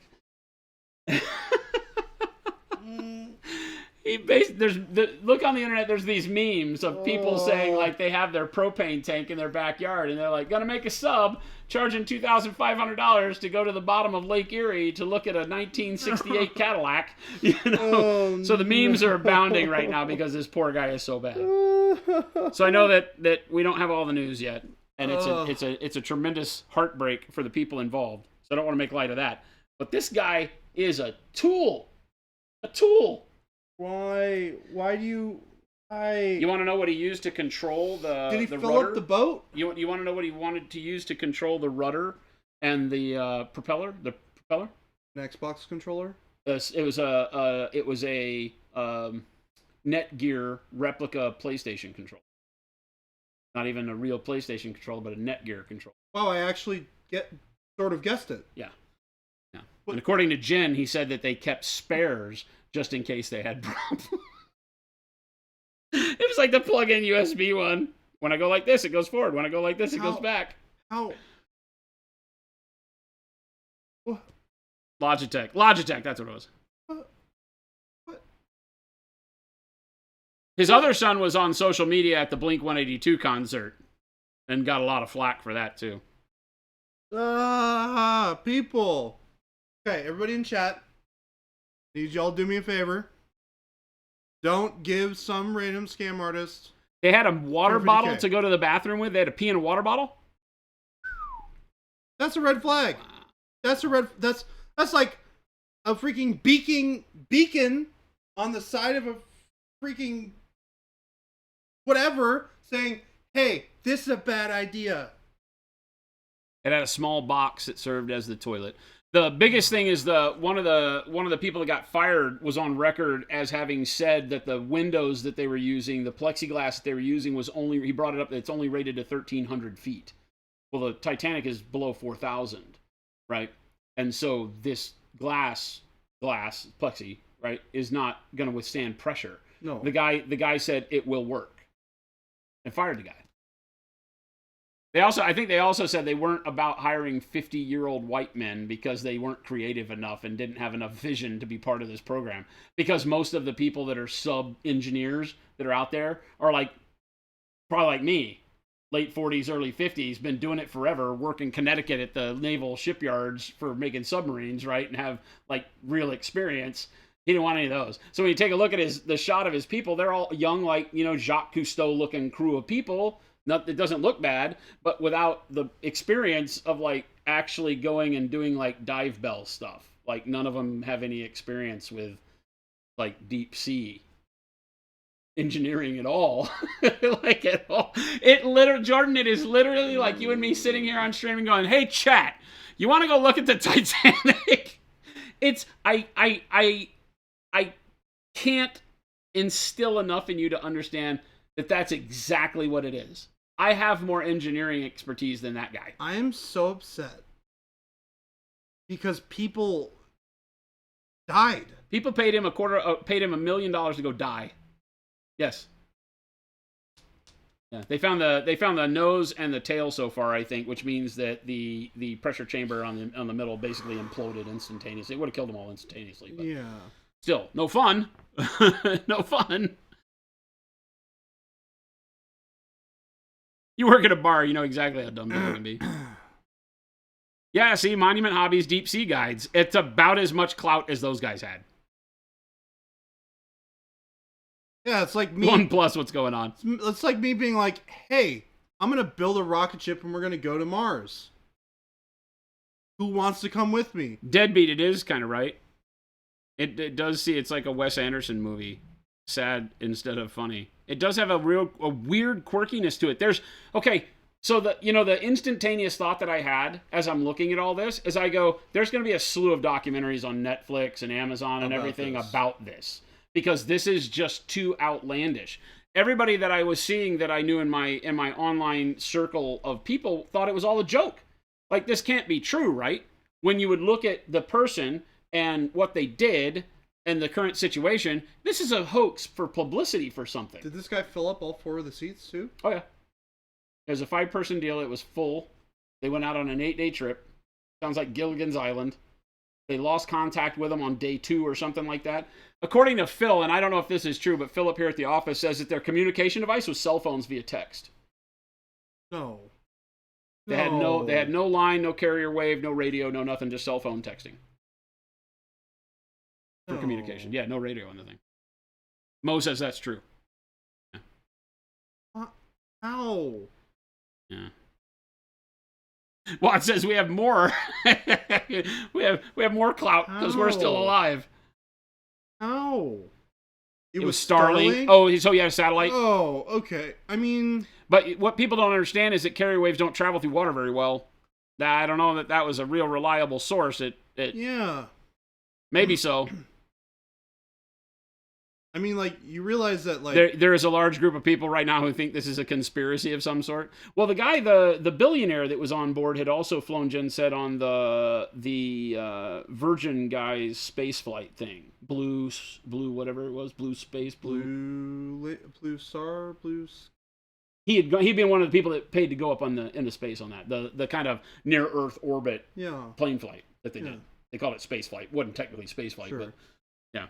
He was one of the people that did that. So he was obviously a guy who was into experiencing those things that were beyond his, as you accumulate more in your life and you have more experiences, and I can only imagine what it takes to become a billionaire. Once you're a billionaire, there can't be a lot of low-hanging fruit anymore. You got to go for extreme. Yeah, you go for things that... He's probably jumped out of airplanes and done all the stuff, and what else do you do, right? You go to space, and you go see the Titanic, right? And maybe that was the last thing on his bucket list. I mean, I'm going to be honest with you. You could probably go see the Titanic for $250,000 from a reputable place. You could literally watch James Cameron's movie. Also, yes. That he funded to go find the Titanic. Yeah. Right? Wasn't that Cameron, too? He was involved in that whole thing after doing the movie. He was like, it's like his lifelong thing, right? Hi. Come to hang out. Yeah. Mic him up. Let's get him. Mic him up. Gabe wants to talk about submarines. Why do you have a knife in your hand? I realized I Gabe, stole... you're going to kill us. Gabe has a knife? I stole his hobby knife. Oh, Jesus. That's Gabe came walking in with a knife. He stole my hobby knife. Well, that's how you find your hobby knife. You invite Gabe to the party. No, you cannot. Cameron? Yeah. Blue Origins, Bezos. Bezos, that's what it was. It wasn't a Virgin guy. Oh, my goodness. Have you heard about what we've been talking about? No, I was yelled at for streaming, so I turned off all yelled streaming. At for streaming? Yeah, you came in my office and you're like, Are you streaming anything? You know what's actually really hilarious about that story? It's probably my fault. Yeah, it turns out it was Jordan's fault because he has like OneDrive set up to auto duplicate anything he puts on his computer, and he moved the raw video footage over, so it was trying to move set up by gigs. default. I didn't enable it on purpose. Trying to move gigs. Oh my gosh. That would be the timing, though, is that it probably it when you makes finally sense. failed it and all that, it went back to normal. Yeah. You can also buy a real submarine. You can, right? Like the funny thing is, you can get a 6-passenger or 5-passenger submarine. They ain't cheap. But I worked, when I was doing recording studio design, I worked on a ship that was being built in Scandinavia in the shipyards over there that had a submarine berth in it. Yeah. And it was only like a private submersible. I think it carried 4 or 5 people tops. Yeah. But it wasn't for deep water. They don't, I mean, in order to go 4,000 feet, you're talking about like heavy engineering. Yeah. Like that's like nearly a mile underwater. Yeah. But I mean, that stuff all exists. The guy's like, I've been in the deep end of the swimming pool lots. I got this. I'm so upset about this. I got this. No wad tomaton. How dare you? Trying to hide his submarine porn. Yep. See? Can't trust these people. This is what I do with wad. You think you hire reasonable adults? Nope. Yeah. You know how people call people by their real name when they really want to chastise them for something? Yeah. That's me and wad tomaton. You can tell I'm disappointed in wad tomaton So when hey, I say wad tomaton. hey Jordan, Yeah. that's not his real name. It doesn't have the same effect. But it is. In our mysterious... In the mysterious world of the internet, Yeah. there's not a lot of mystery. Yeah, in the look internet. at that. See? All right, Dad. So what have you guys been talking about? I asked chat if I'm a horrible person if I laugh got at another submarine one. jokes. And And that sparked an entire conversation. I see. Well, this is what you get for coming in 7 minutes late. And I did not move the forklift for Jacob, so he's probably mad at me. Wait, really? Yeah. One Uh-oh, the One boss here? is of here. you is getting booted. Okay. And we have a Jen. We have a Jen We got a full house tonight. and a Jacob and a Jordan and a Jason. And then Gabe. there's Gabe. The Gabriel. Yeah, J- Gabriel. Jabriel. Jeez, Gabriel. What? You way to ruin it, Gabe. I'm sorry. What happened? G is pretty close to J, right? They sound the same. Well, when you say the name of it, but not when you actually put it in your name. Jabriel? Yeah. Is that what we just said? Yeah, Jabriel. We only hire All people with the James name except J. except for Gabe. We have Jacob, Jordan, Jabriel, Jen, Jason, Drendon, Jubin, Jill, Jelby. Jliam, Jelby, Jaddy. Jaddy, Jadison. Jillip, Tristan. Drishkin, Yeah. Jillip, and Jawl. is that it? Yeah, Jawl. Oh, Jawl Yeah. and Jarder. Jarder. Yeah. Jilliam. Jarder and Jilliam. Only hire people with J's. New guy Jill. Team J. New guy Jill. 14 people with the name starting with J. They just don't know it yet. They haven't succumbed to the J. All these people. Is this an intervention for Jordan about his porn? Wow.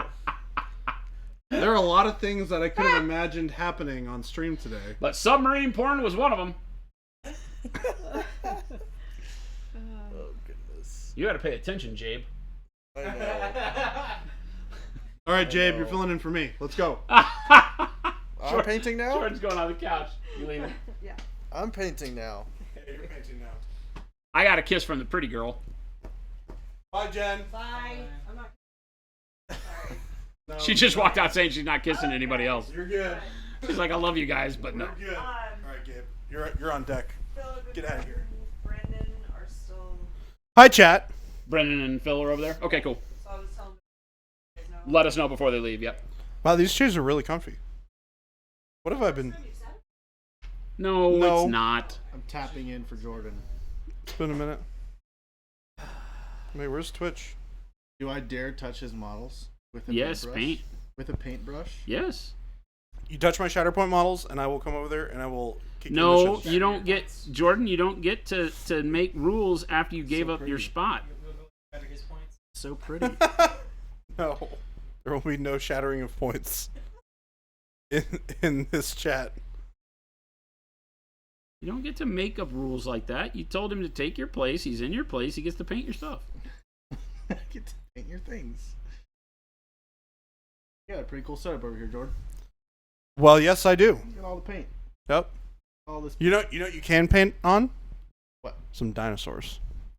Some dinosaurs. Yeah, you See, have Jordan approved rights to Jordan, paint on you're dinosaurs. trying to help me paint my armies. Because I don't get my painting. Go done. grab a model. Jordan and Jabe right now are doing a series of recordings where I could go Jordan He paint. chickened I out got stuff today. to attempting to build. I'll be teach back. Jabe how to paint armies. I've got stuff to So it build. should be fun when the series hits, chat. Jabe definitely chickened out today, though. What? His back was hurting. Oh, We swapped it for Monday, so we're gonna record on Monday instead. So I just came in and recorded some more of the other videos that nobody's allowed to know about. I have built things. Jacob! No, stay there. Just stay like that. It's great. Jason, get a load of this. Oh my gosh. what happened? Look at him. Jacob's like my dog. That's how my dog sleeps on the couch. She'll let her head up on the ground. So, We to need the- to get the cameras set up for the chair we really do. location so that chat can see the shenanigans you guys Yeah. Yeah. watch. Jacob come Yeah. in here and fall asleep at So, lunch. so Jacob's here, right? Jacob is just chilling, upside down on the couches. Like literally, He's his laying on the head chair was touching with the his floor. head falling off, touching the floor. You gotta decompress, brother. Oh my gosh. You know, we do not have the correct equipment for that. And a chair is not going to do you service in that regard. Oh. Jordan, Oh. I've got my own pair of hobby cutters now, so you don't have to steal yours anymore. Excellent. I'm so glad that my hobby knife has all of a sudden come back to me. Gabe, I want you to know that every time you steal something of Jordan's, Yeah, Jen, you causes missed him it. to have to use my stuff. Okay. This is true. I want And you then to think Jason about gets this. upset with the next me. time you're sitting at home laughing that you were able to get away with murder and steal Jordan's stuff. Yeah, That poor Jason is having to deal with the aftermath. of Jason- this. that is Got it. correct. Jason has to share now. Yep. He's not happy about it. Jason's a big You just fan left of and he was sharing. upright? Well, that's how it goes, babe. Yep. Yep. Jen's like, I just left and Jacob was sitting upright. He's definitely not 100% back to normal yet. He's No. perched halfway on the chair. This is not how you normally sit. You need to get a different chair. Not like I just mean at home. I mean this one. Obviously this one works just fine. Jacob looks very relaxed right now. And think I'm gonna be anything- honest, I feel quite relaxed myself. I told you This is that quite Jacob, delightful. I outed Jacob's secret. He's a professional like EDM DJ. So Jacob doesn't have any furniture at his house other than record crates. You're Yeah. not far off from the truth. And a litter box for his cat. A litter box for the cat. He has more furniture than me. The cat has more furniture Yeah, than Jacob. cat's got a cat post in a litter box. Yeah. Jacob has a stool. I have a free bed. Yeah. Do you have a bed mat, frame? A mat on the floor. No? Okay, that tracks. The chat at Still Therapy Thursday. We've talked about the shame and catastrophe of trusting rich people who say they can take you to see the Titanic. Oh my god. Ugh. Are they out of air yet? They're dead. They're dead.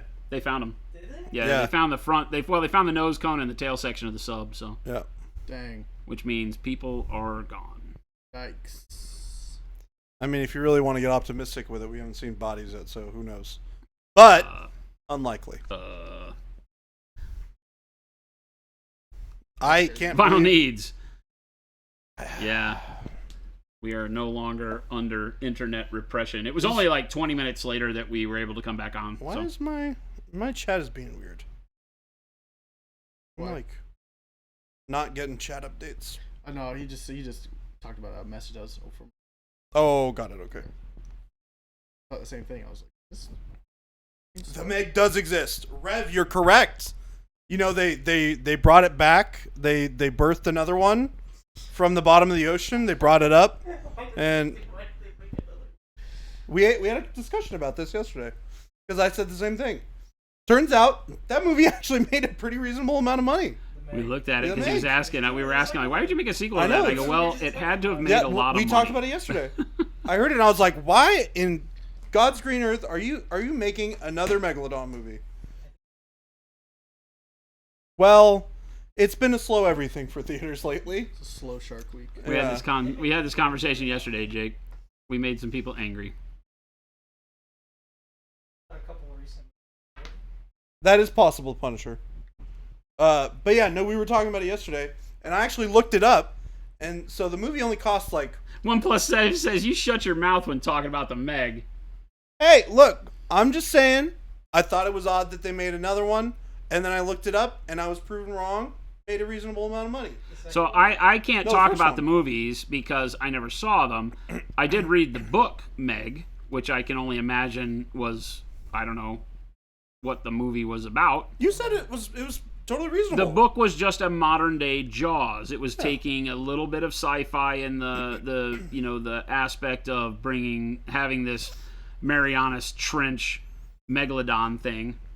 I don't think that the movie followed the book because it was all about the Marianas Trench, but maybe it did. I remember in the movie it being close to the coast of California, though. So I think in the book there was some part of it at the end that happened close to the shores of California, but I don't remember.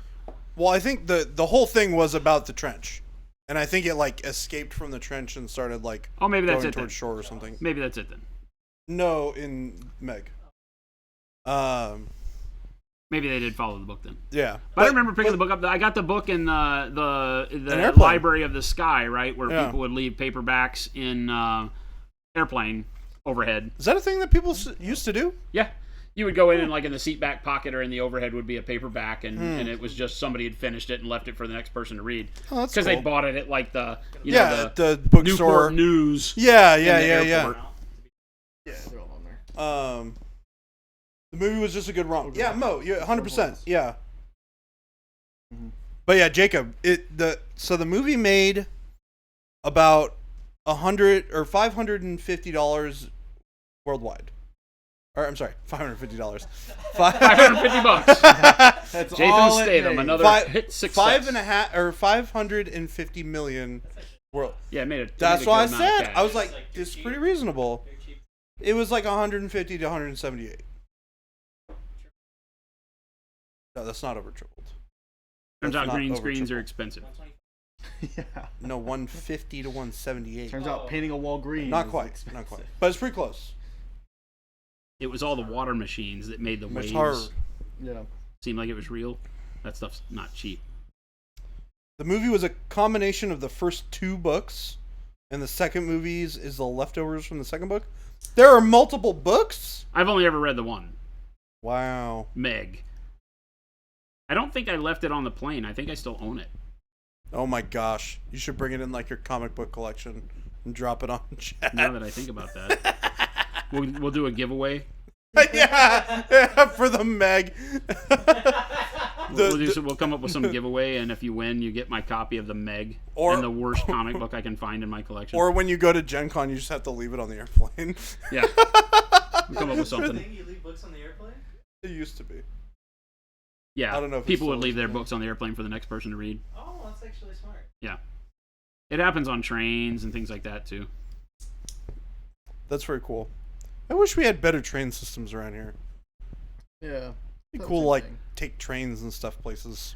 You literally have the only rail system in Phoenix, a block from your house. Yeah. You could get on it and go to the East Valley, Tempe, Mesa, Ahwatukee. No, it doesn't go to Ahwatukee. Goes to Tempe Yeah. in Mesa? Yep. Oh, that's interesting. It'll take you right down past the AS. It takes you right into ASU campus. Hmm. Goes right by the Does that football count as field a- down there. Does it count as a train though? It's just like a rail car. Like, it's just like a. Train. What's It's the on difference? tracks, and it's not a car. True. That's true. Yeah. It's the vehicle monorail on tracks. or whatever Yeah. they call it. Not monorail, but Yeah. It's not like a full like. It's not no, a it's not like choo-choo train. Amtrak. No, yeah. Call like It's a not a bullet choo choo. It's not a choo-choo train. Call like a bullet. Yeah. Yeah, light rail's Speed. just a bullet train that doesn't go as fast. Yeah. It's a very Speed. slow bullet. Jason, very Wad More like a Tomato BB N gun. It's a is BB asking train. if you would sign the book before raffling it off to chat. Oh heck yeah! That would be a yes, Wad Tomato, if you didn't hear. I'll sign it in blood Oh my Wow. gosh. Whose blood? The Because- blood of sharks that he's killed with because so the his bare sharks hands. can sense it in the water, right? God, I love this plan. Oh gosh. Off a barrel. You could just do it in bold pyro red. Yeah, No one will know. raffle off a barrel What's of that? chum to go So you with could just it. do it in bold pyro red. No one will know. There you go. No, I would literally slice my finger at a certain dollar level Oh my gosh. and sign the book in my blood, You heard it here, chat. Wow.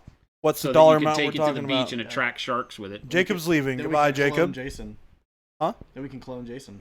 We can in fact clone Jason. Don't do that. Nobody wants that. I would find it quite entertaining, actually. Nobody wants. Can you the imagine world there doesn't being need two that. Jasons around? The That would world just be the weird. one thing I know about the world, I don't have any clue what the world needs. I know what it doesn't need, and that's another me.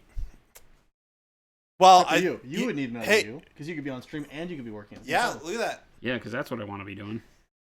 Is double the work I do already. But you only do the same amount of work, but you just have somebody else to do some of the stuff that you may not want to do as much. Yeah, but they look and act like me. That's gonna terrorize me in my nightmares. Yeah, and that turns into a whole like who's the real one? Who gets Yeah, the fun and then stuff. Jen gets confused, and then Have you ever seen How to the Get other Ahead you in gets to play tricks Advertising? on stream. Huh? Have you ever seen the movie How to Get Ahead in Advertising? No. Okay. You need to watch this movie Okay. because it has that exact paradox in it. Is there actually a movie called How to Get Ahead with Advertising? Yes, and it's about a advertising agent who is having a dilemma of how all of his ads lie, and he doesn't like corporate advertising and the morality behind it and all of that, and he gets a boil from the stress on his neck, and the boil continues to grow and grow and grow and starts talking to him. Oh my gosh. And it becomes a What? head, and it is a head. It's a lookalike head of him, so it's his twin head. And at the end of the movie, he goes to get it lanced, and you don't know which head they lanced. Ugh. So that's the paradox in the movie. There you go. Spoiler alerts. How to Get Ahead in Advertising. It's a great one. Ugh. That seems like a really odd concept of a movie for that type of ending. Yeah, You know? it's crazy. Sounds disturbing. Yeah, you should watch it. It's crazy. It's a great movie, but it's really nuts. I'll have to check it out. It's really nuts. There's also another advertising movie that has nothing to do with that one, but it has Dudley Moore in it, and I can't remember what it's called. Somebody likes us. Somebody likes us. But it's like Dudley Moore gets a nut house, like a bunch of inmates at the nut house to do advertising for major corporations. Dozarelli, thank you so much for the sub. And at some point in the movie, they did an advertising for Jaguar cars that was like, I can't repeat it. It's just go watch. Just look for Dudley Moore advertising movie and then go watch it because it has some really irreverent crap in it. It's hilarious. I'll put it on the list next to all of the other things that you've told me that I need to watch because I am a sheltered child. Yeah, how to Get Ahead in Advertising. God, that list of movies is so long for me to watch. It's gotten shorter. It's kind of fun though. What? Like a good list of movies. Yeah, there are a lot of them that I should I should have seen already. That's the problem. Like The Godfather. I've seen part 1 of The Godfather. It's tale. I have seen part 1. I've not finished it. I need to. So you haven't seen it. Have you not seen The Holy Grail? Monty Python and the Holy Grail? No. What? Right, Gabe, I wasn't going to tell Start you with that because I the wanted you Holy to still hold some heck, modicum of respect dude. for Baby J, but What the heck? Okay, hold on. Here we go. I've seen bits here and we pieces go. of it. This is where okay? he tells you how he was raised in the jungle All right. by, Hold on. like, as a child, the plane went I've down. We're supposed to feel the- bad because he I- lost his whole family. I've seen the coconut bit He's raised by at the beginning, chimpanzees. where They they're didn't where get they're good galloping cable. up with coconuts Okay. to the castle, and they're talking to the guy on the ramparts, and they're talking about weird stuff. What? And then I saw the Black Knight bit. So basically, he's watched YouTube. Those I have actually seen while watching the movie. Nerd card voided. Oh, T. Schmidt, my nerd card is very much intact. Oh man. There's no need to void it. It is forever in I place. don't know, man. Monty Python and the Holy Grail is a staple. Hold on. Have you seen Monty Python and the Holy Grail? Why? All right. This is the movie that we will watch together. Who do So we can have experience here, it. Jason.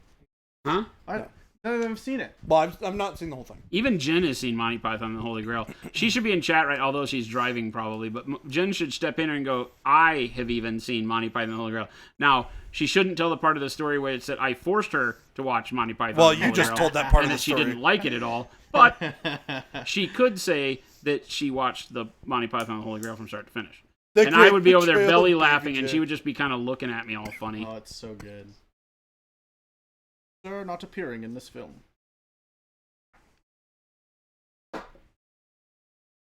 Walking Harder, the coconut bit is literally the first part of the movie.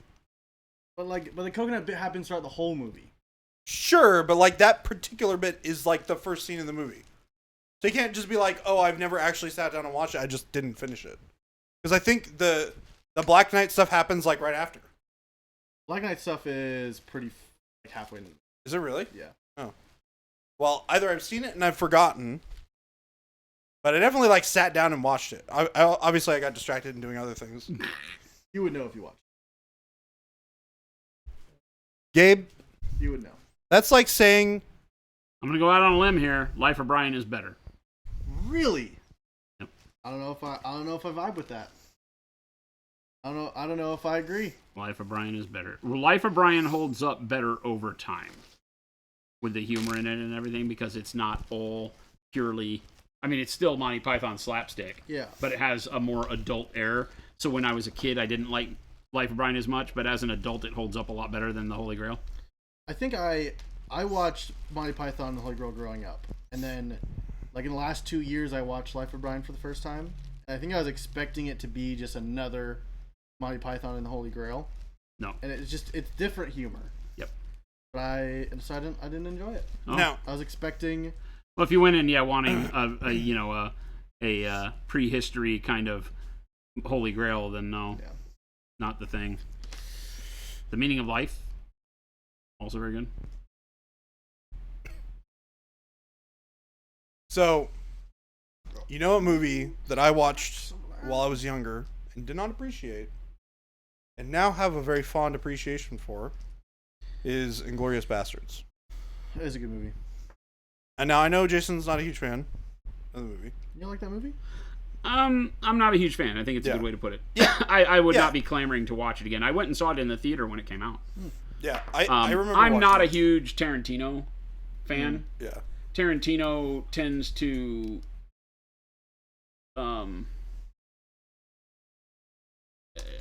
overblow things. Like 100%. Django, I think was a neat story, but it was a hard movie to watch because the violence was so ridiculously schlock. Yeah. You know, bullets would hit people and like a bucket of blood would slosh out of the bullet hole. Yeah. You know, it's like, so that's not how that works. Yeah. That's definitely pretty accurate. Biggest. I definitely enjoyed watching Once Upon a Time in Hollywood. That was Used to have Holy Grail trading cards. Those were back. Oh, Monty Python Holy Grail TCG cards. They had a game. I had the collectible cards that came with like the bubble gum and the sticker back in the day.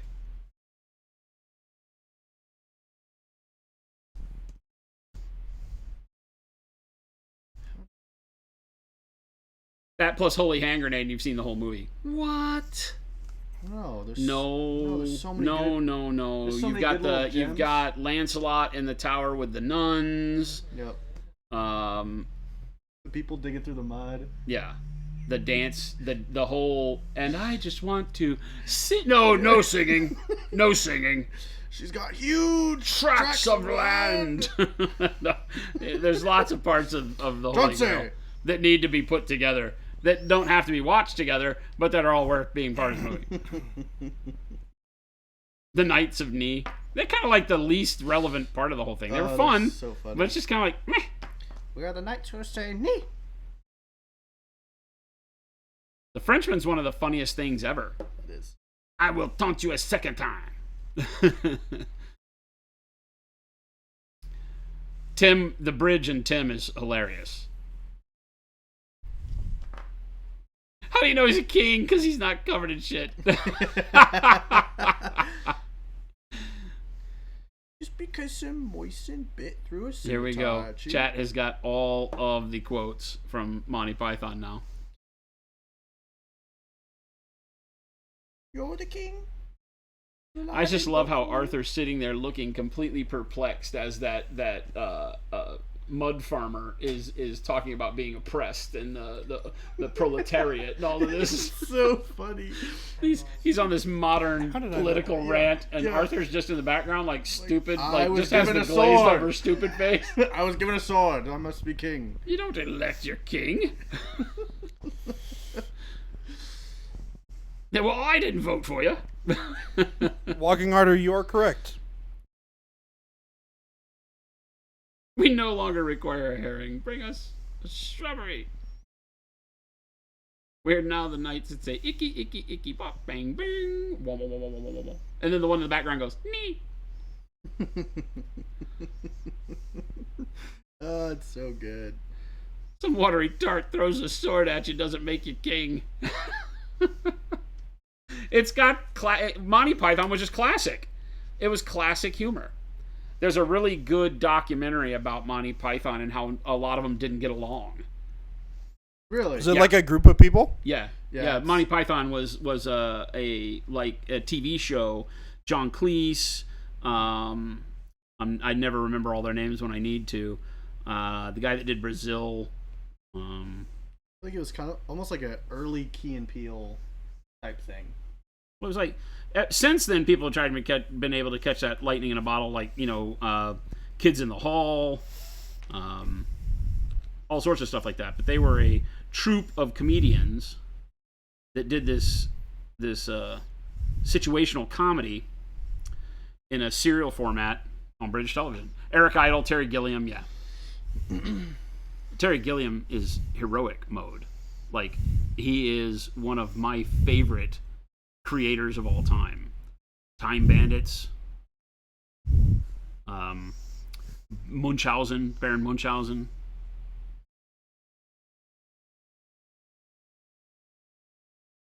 Brazil.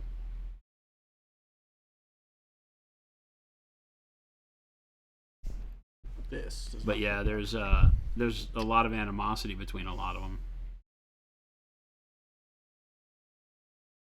How's your non-metallic metal going over there? Well, so I'm base coating, Still. and that's going okay. But there's a lot of metal on this guy. Yes, there is. Turns out, I mean, he's all metal, but Yeah. I'm digging it. He'll look good when I'm done. No, I mean, it looks great already. It'll Oh, look that's- good. Oh yeah, that's cool. Oh yeah, Graham Chapman, Eric So- Idle, Terry Gilliam, John Cleese, Michael Palin, and Graham Chapman. 5 of them, right? So on your other Blood Angels, did you go over with red transparent? No. So that's just finished. Yeah, the red. The red? Well, no, I got to do the pale pink on it, right? Because it's the pale pink that gives it the final The jump little of contrast. Yeah, okay. And the pale pink brings the darkness of the red back into focus because it puts that next level of brightness on there. Yeah. But you can see that the midtones and the dark match Yes, up they to do. everything. Yeah. But that bright edge is what pulls it all together. Yeah, I know you did it on like the Imperial Guard, not Imperial Guard, Imperial Fist guy, and you did it on the Dark Angels ones that you did the demo. Yeah. I that whole thing was showing how to do like get your colors, the vibrant color you Yeah, wanted. high, at high the end. contrast, high contrast. Yeah, paint. Basically, value this sketches. is high end slap chop. Yeah. As much as I hate that term, the term that people recognize now is that I just painted my values, my brightness and darkness, with tones that work good with yellow, like burnt oranges, obviously pale yellow, Yeah. mahogany, and then use the transparent yellow as the vibrant yellow after I had all that set. Yeah. You know, and I just airbrushed it over the top. I Yeah, did it's all got of the a Marines nice, that way. a wonderful shine to it.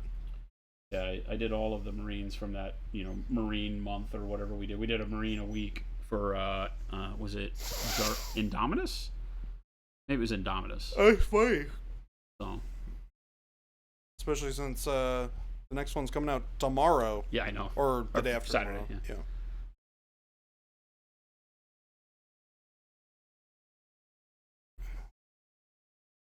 What all on here are you gonna do gold? The trim around the sarcophagus Mhm. and the visor plate and the emblem there. The The hilts for the swords, this skull, wing skull, and banner on the chest plate that goes over all of that, right? Because all of that sneaks in there. maybe? Very cool. Or like that. The emblems on the sword and the hilt on the sword. And that may be all. Yeah. I like it being a lot more centralized. Maybe this cog on the back with the skull would be cool. So there's something gold on the back. I don't know that I Yeah. really care, but that might be cool on the back. There's gonna be a lot more steel on him than on any of the other models, though. Yeah. Just well, and the because- back's gonna have a ton of steel for it. Yeah, exactly. Right. In fact, I think most of the back of that model is steel, right? I leave a lot of it red. Oh, you do? Yeah. So everything that's outlined on there, it stays. All of this down here will be steel. Right. Right. What about like backs the of the joints? arms, and then like I think I'll probably cut in this stuff back here. But yeah, the back of the legs and all that stuff will be steel too. Yeah. So be a lot of steel on the back. Mm-hmm. So having that one little punch of gold would be nice. This is, you know, not jokingly, but this is the biggest project in the Army unless I decide to do a vehicle. Which with 10th edition, it sounds like you should try to make your Army all vehicles if you have the opportunity. Yeah, it sounds like vehicles are really good. Well, as they stand right now, it's really hard to wound them on anything other than 5s and 6s unless you spend all your points on complete anti-tank units. How good And are so it makes a weird meta because it's like, do you do that or do you just fall in and take vehicles? I think everybody winds up taking vehicles because vehicles can kill vehicles pretty well. yeah. But taking anti-tank infantry units becomes a problem because they then don't kill infantry very well, necessarily.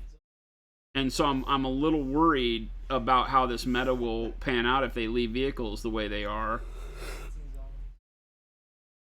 I think vehicles are really cool, and I think they look great on the table, and I'm glad that they've made them strong.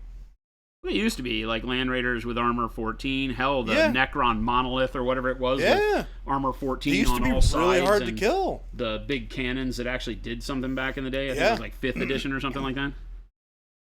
And it's like, it's not that hard to pop a rhino right now, right? But we're talking about stuff. Is it actually? Yeah, I mean, transports are pretty good. Oh, dang. All right. I mean, even better than. I mean, I don't know. I haven't looked at the. Time for an army of nothing but mastodons. Wait, how many can take? 1.5?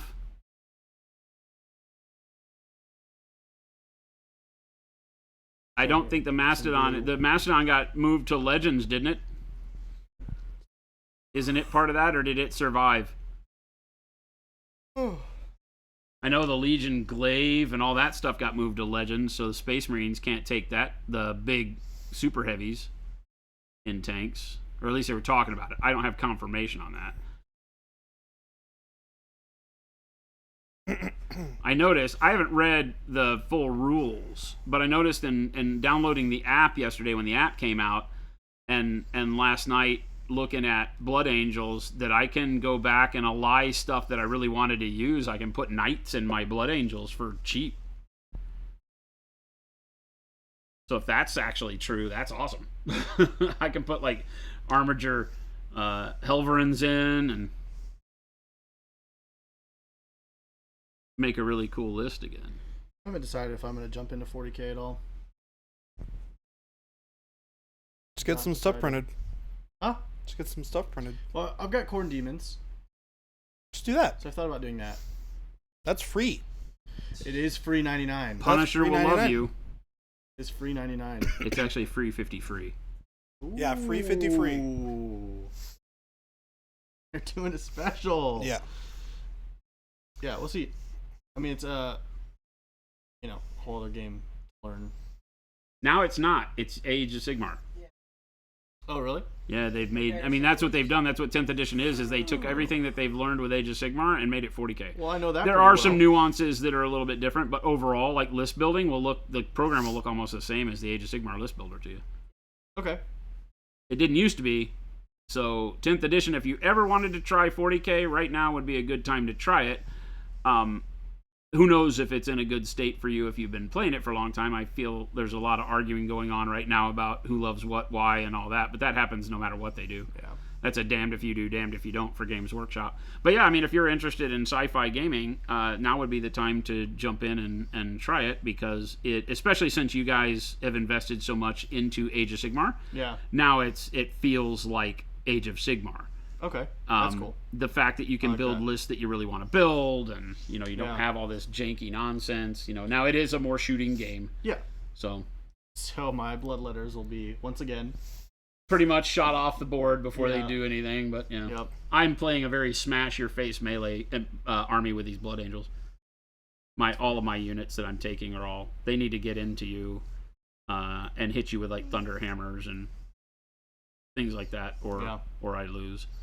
But I don't care. I'm not really interested in playing as much as just doing the army and having it in the case. Yeah. I mean, they're sweet models. And that's the other thing too is, I know that if I play and I'm like, oh, this is fun, then I'll end up buying another. Nothing wrong with that. A wallet can't handle it. Oh, quit. Constantly have an empty wallet. Oh, here we go. That was marketing right there. That was marketing right there. Shameless plug. You got a friend coming over Saturday to play. You haven't seen the dude in person in like 3 years. That's awesome, T. Schmidt. Knight's got the free blade rule. Lets you put up to 3 armigers or 1 big knight in any Imperium. Yeah, as long as they all have the keyword Imperium, you can put stuff in there. It's great. It allows you to do stuff. Although it's breakable. There was a guy who posted a Gene Stealer cults list that has 0 Gene Stealer cults units in it, because it's an entire allied Imperial Guard army. Oh. And so it just takes armored sentinels and inquisitors and a knight. But it's a Gene Stealer. It uses Gene Stealer rules, because the way the rules are currently written, you can do that. Sick. I'm doing it. You can do that because the Inquisitor himself counts as your HQ, because the Gene Stealer thing just requires you to have a commander that is not... forget what it is. You have to have a certain amount of your stuff be Imperial Guard, which he met with the Sentinels, and then all of a sudden you can have your commander be, as long as he has keyword Imperium and isn't an assassin or some other special character. So it lets some weird stuff happen that I don't know was intentional. So there might be some FAQs coming out here pretty quick. Oh, I'm sure there will be a load. Because, that's what the public does, is they completely break stuff for the first time, which I think they should. I think as soon as rules come out, we should all intentionally try to find the faults in them, so that we can have the game get ironed out as quickly as possible. Now, that being said, I don't really play 40K, and I don't think I will for anything more than just, a fun game here and there if the guys around here tend to pick it up. But we did bring in a Leviathan box set, so Jordan and I will be picking some of the key models out of the Leviathan box set and painting them on stream. So we have yet to determine what that's going to mean, but starting next week, hopefully we'll get stuff built. I think Gabe's going to help Jordan build the models. And I guess I am. Once you said that yesterday, so I'm not letting you off the hook that easy. The old man has a little bit of a memory left. I know I'm not building them. I enjoy building because that's what I do, so that I can play with them, and then they sit there built but unpainted. Your bloodthirsters are getting painted, man. They are. They are good. You're welcome. I'm Bloodthirsters helping are getting you. painted. They are getting painted. And as I'm building a whole another army, that ogres nerd. Yeah, dude. Yeah. I got doing 6 stone horns. He's doing the big ogre beast. Yep. I had a buddy print me some really cool proxies. So I'm putting those together. Yeah, they're push fit, but you still got to put them together, Mo. They don't come put together. Yep. And I you gotta don't clean put them. models together anymore. Yeah. Yeah, the box sets are generally all push fit. Why are you so happy? Jacob likes push fit, man. I Why don't would you mind not glue push them? fit. I still glue them all together. The only thing I didn't glue that was push fit was the what is that model with the wings? Yndrasta from Age of Sigmar. Because I really wanted to paint her on stream, and it was like an hour before stream started. So I was like, screw it, she gets push fit. You just clicked it all together? I clicked it all together and painted it on Nice. stream. How well would like a painted coat hold a model like that? Well, no, it won't. It won't. Okay. No. I mean, if you were to pull stuff apart, like if you take her wings just pop right off. Okay. I don't know if you sprayed the whole thing with primer, if it would No, like a shell. No. casing. It'll all come apart. Primer doesn't work like that. Not that kind Armadillo of adhesive. shell. Would you recommend putting quick set gap filling in my airbrush? Bring that on the model. Quick set super glue? No. Yeah, we're not going to be spraying super glue through an airbrush. I mean, you can do whatever you want, Gabe. Yeah. I am not going to warranty that airbrush. Yeah, no. You guys sold me an airbrush that I can't spray glue through. So hey, dude, it didn't say I couldn't spray glue, so it's like that woman that put Gorilla Glue in her hair and then tried to sue Gorilla Glue. That just happened last year. Oh my god. That Like was this. a whole big This internet is super glue. Yeah. It's glue and it's super. So I wouldn't put it. It's like it does exactly what it said on the bottle.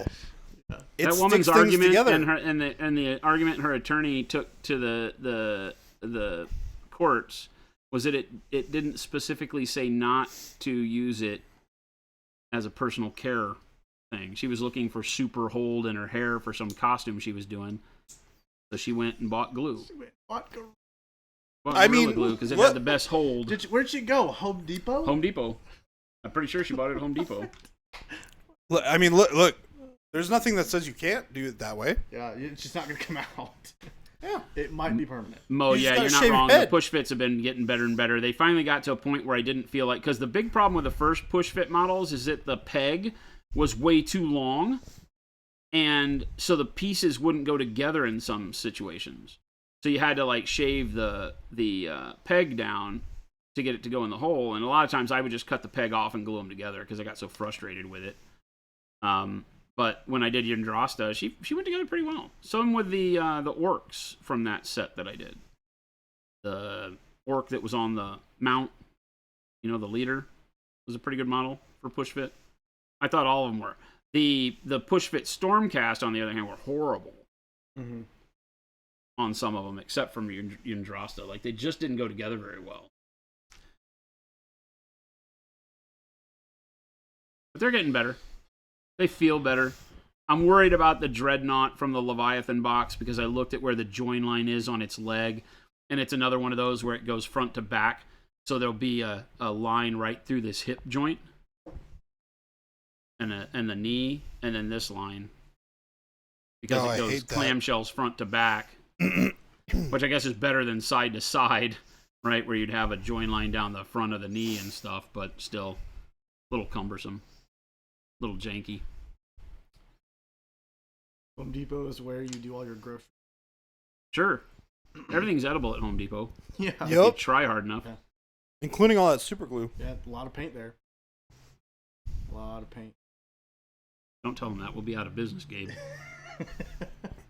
Hey, look, their house paint does not taste as good as ours. Oh, true. great. Thanks, Jordan. Thanks for the help. Their house paint. Yeah. Well, I didn't say our house paint. I wonder. That'd be like a Mr. Beast video. I painted an entire house in Pro. Ugh. Sounds awful. We decided Wait. we were going to help this company Pro Acryl out. No, it Monument doesn't. Hobbies. We I went have and bought access to, like, $4 million buckets of of stuff. Pro Acryl paint. Yeah. As a matter of fact, they're still making the paints we need to paint our compound. Yeah. We do. Yeah. Well, I mean, we would just have to take the buckets for allocation. It would take a lot of buckets. I didn't say it was a good idea. You gotta talk about like okay, how big the house. How big is the house? Are you painting the inside of the Hey, house? we are not painting houses with Pro Acryl. Let's just leave it there. We are not. Oh, Jacob's like, we aren't, but anybody could. Hey, if Mr. people are- Beast. Hey, look, if Mr. Beast wants to pay us enough to acquire that kind of material, go for it. It's a lot No. of bottles. It's for your No, Tide because Pod snack. the way we do our paints, and I have to be honest here, the way that we do our paints, we would not be able to get enough material and pigment Yeah, that's probably and true. everything else that we make to allow one customer to buy enough to do something stupid like that. It's true. Because then nobody else would get Pro Acryl for however long it took us to make all that. And they ain't no That's one true. person that's that important. That's a very good. Very Sorry, good Mr. reason. President. We need people painting models, which is why we make our paint. Mr. Beast can stick it. Look at that, chat. This man looking out for you, the little guy. I don't make paint. I don't make paint for people to do stupid YouTube videos. I make paint for people who enjoy painting models.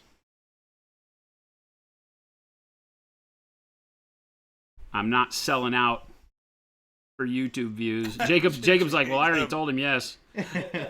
Guess who called today? Sorry, we're committed. Punisher says everyone. I has a signed price. this thing that says if we don't do it, he owns the business. Riot if you don't get your paint. Our Battletech campaign has started Yeah, slowly. yeah. I'm doing my first NPC game. We're calling them NPC games because everybody gets their contracts for the month, and then you have the month to play your contracts out. Yep. And so we've given out our June contracts, and I'm playing Ruben tomorrow night. Ruben's doing his contract. I get to be the NPC. So when the way the campaign works is that one player has the mission that they have accepted and are getting paid for if they succeed, and the parameters and all that stuff, and they get to pick anybody in the building who wants to play them. The person who plays them is not doing their mission and doesn't even have to use their regular force of mechs. They can pick any force of mechs from the time period to practice with or play with or just be a speed bump or a roadblock for this person doing their mission if they figure it out. So you don't lose, you don't have the risk as the NPC of losing anybody valuable. You also don't make very much money, so it's not like a freebie thing. Yeah. But it lets everybody have, a good amount of games. I remember Phil played an NPC game, and he was very glad that it was an NPC game. Yes. Who did? Phil. He was glad it was an NPC game? Yeah. Oh yeah. Because it went badly for him? Yeah, his mechs got all blown up. Oh, that's right. You killed them all. That's right. Yeah, he did that to Jacob, in his first game of Battletech, put Phil to the torch. Yeah, like cord his. Phil was a his very head. good opponent for somebody Blasted playing their his head first off. game, though. Yeah. Kudos to Phil, because Phil is a fantastic guy when it comes to, I want to make sure that as people are playing their first game, they're having fun. And so Phil did all the right stuff. He took a heavy, which I was really angry about. I was like, why did you take a heavy mech? And he never once shot at Jacob's mechs with a heavy mech. He just missed. Oh, did he? Yeah. Oh. And then I got headshot. Oh, that was at the end, though. Yeah. No, I got headshot earlier in the game. I got headshot 3 times total. Yeah, you kicked off a lot of headshots. Not gonna lie. Yes. That was good. I got That was good 5 stuff. partially. You got 5 headshots in one game? Yeah, I laughed a lot. I think he got 4, and then there was a head hit on a fall. Excuse Oh, me, yeah, okay. Mr. Rubin. I think you need to chill out. It was a 10-round thing. I shot every round. Mr. Rubin, I think you need to chill out. What is Mr. Rubin talking about? I'm calling him Mr. Rubin because he rolled like crazy. Oh, Okay, so I landed like 30 shots. 4 of them were headshots. I mean, that's pretty good odds. I got It is. I got 1 natural crit. So I only rolled double ones once. 4 times. So it looks like Wad Tomato looked this up, and it turns out the lady actually never pursued suing Gorilla Glue. She just started a GoFundMe for medical expenses, okay, yeah. and then ended up working with a plastic surgeon that did it for free. So she donated all the money to a foundation that helps people when they need reconstructive surgery they can't afford. So I'm gonna go out on a limb and say that no stunt like that makes you altruistic. No. The fact that you put Gorilla Glue in your hair does not get you off the hook just because you donated to some Yeah. altruistic society. You're still an Turns idiot. out that was a really dumb thing to do. You still put Gorilla Glue. You in your still put Gorilla Glue in your hair and acted like that was okay. That you acted like somebody owed you because it didn't say not to put it in your hair. Was it the argument that like it looked like hairspray? No. So she like, mistakenly. I've There never is seen no a bottle of. mistakenly putting Gorilla Glue. Gorilla Glue doesn't make an aerosol I was product. about to say I've never seen a bottle of Gorilla Glue that looks like any Thought it was sort of hair gel. product. I know there is gel that looks like. Well, that sounds like hair gel's problem, not Yeah. but- Super Glue's problem. So Gorilla Glue, you got to go to the hardware section of the store. They do. Wad Tomato, I think you need to help us out here. Yeah. What? There's a. Looks like glue. They make a spray adhesive like Super 77. Yeah. Oh, okay. Oh, spray Gorilla Glue. Yeah. I don't know. Yeah, they make a they make a spray adhesive, but they don't make anything that you'd find in the like personal products division. Yeah, it turns out you're not going to the right aisle for it. Wad, stop defending this woman. There's no defending idiocy. There is no way you mistook Gorilla Glue for any personal product on the planet. I'm gonna be honest. It's tough because I know what the Gorilla Glue logo looks like. So when I see that, I'm like, this is very clearly glue of some kind. Yep. Okay, there is a brand. I think. I don't know about her. Like, Yeah, no, that's crazy. not buying it. But There's it's no also just, like, excuse. Unless the store put Gorilla Glue in the hair product area, like you're not in the hair product area. You're in construction materials. Yeah, and- very different place. Okay, Yeah, good but- point. Let's say, because sometimes products get misplaced when they're Yeah. put back. Let's say there was a can of 3M Super 77 spray adhesive sitting next to Aquanet, right? And you looked at Aquanet, but you saw this new label, and you picked it up, and you turned it around, and you read application, what it's good for, and it says gluing vinyl to wood or carpet to your floor in your car. That I can seems definitely understand why smart. you'd be like, dude, I'm trying this. If it's good enough for carpet to steel, my dude's gonna look good. No, you don't get a pass. But Oh, I love Wad Tomato's the response chances of here. that are even slim of it being placed in the wrong spot. I love it. She ran out of hair products and thought it would work in a pinch. This makes my brain hurt. Okay, if she needed something in a pinch, that meant she had it already. So do you at know that you home. can take egg whites and soda and Yeah. make the stickiest crap for your hair you've ever seen and wash it out? See, I love that you know this. Well, I used to have a mohawk. Oh, I'm not surprised. Yeah, I used to have a mohawk, so I would I use just love that you know Dr. this. Pepper and egg whites, and you couldn't keep the flies away from you all night long in Texas on a summer night. Awful. My theory is that okay, so like you do bathroom sink. Yes. So my theory is that Wait, you clean your bathroom?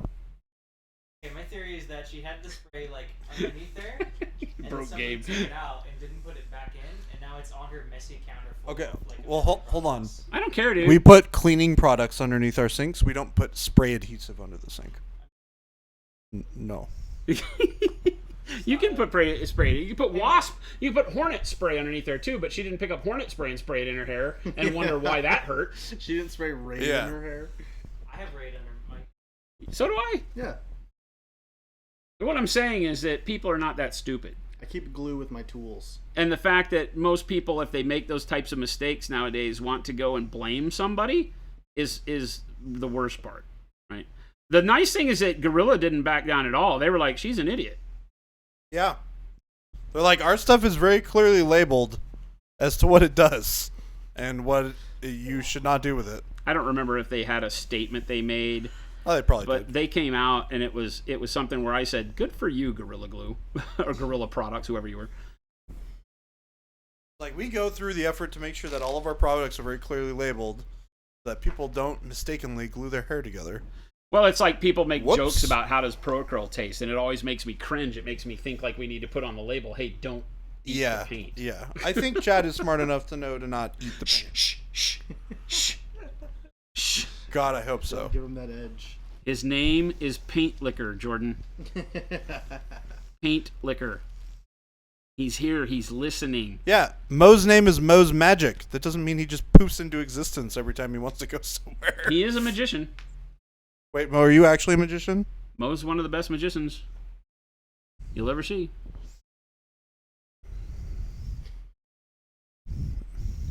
He is the Gosu, if you prove me wrong, I'm going to be real upset. What's Did that? Baby J just say we are smart enough to eat?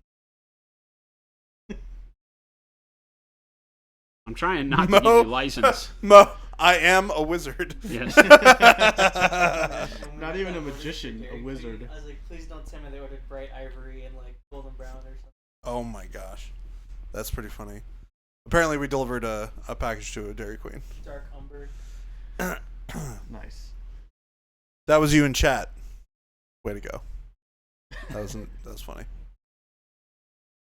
But also, I'm glad somebody managed to get their product where they needed it to. What's this? Apparently we we had a package that went to a Dairy Queen. What? Like somebody used their place of business as the... Yes. Address to be delivered to. We have that all the time. Yeah. We have a lot of people that will put very funny addresses on there as if we were selling, like, adult toys or something. We've had people send it to their friends, but can you please put this on the label? And it's like Big Jake's lady friend or something like that. Oh my gosh. We get names sometimes that we know aren't real. Oh yeah, like people who like they put their name on the label. Totally not. Yeah. It's like a Twitch name, Some of them are silly.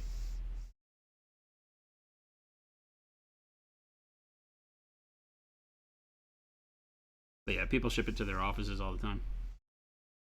I don't know about all the time. Very common. My name is my job. Ghost of Christmas Future. I like it. That's a great question. Ghost of Christmas Future.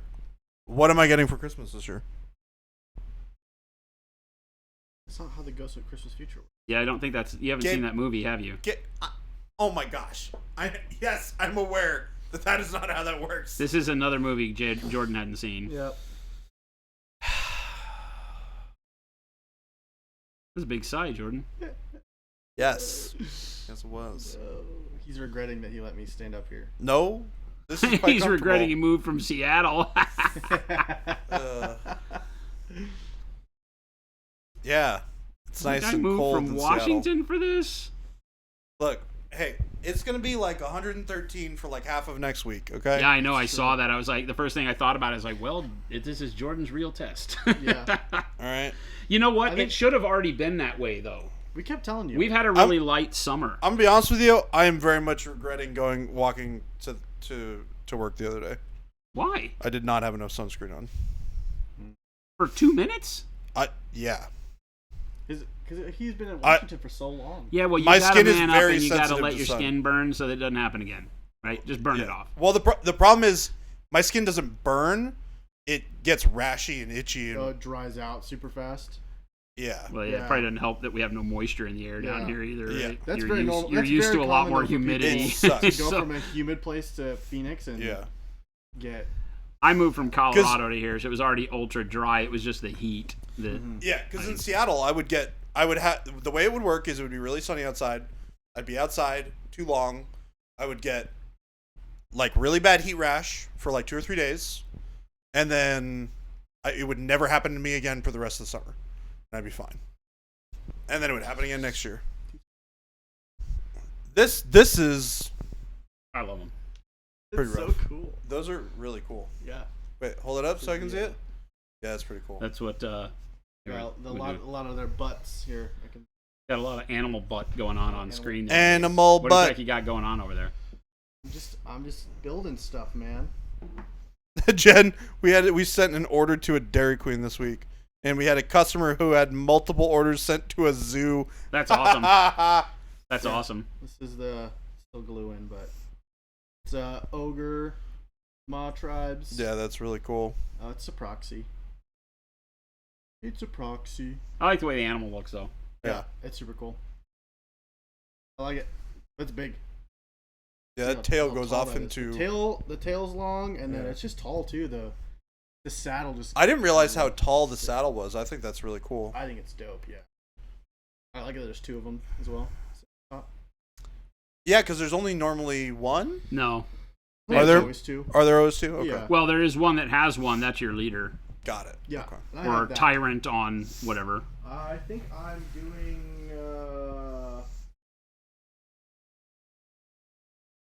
Frost Lord. Yeah. Frost Lord. Yep. Frost Lord. Lord of the Frost. Yep. Cool.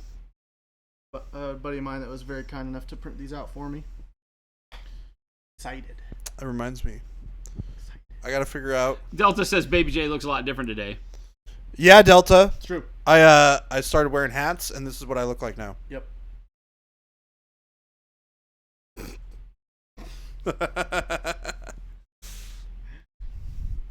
This is Jabe. Is Jabriel. This is in fact Jabriel. Gabriel is our creative manager.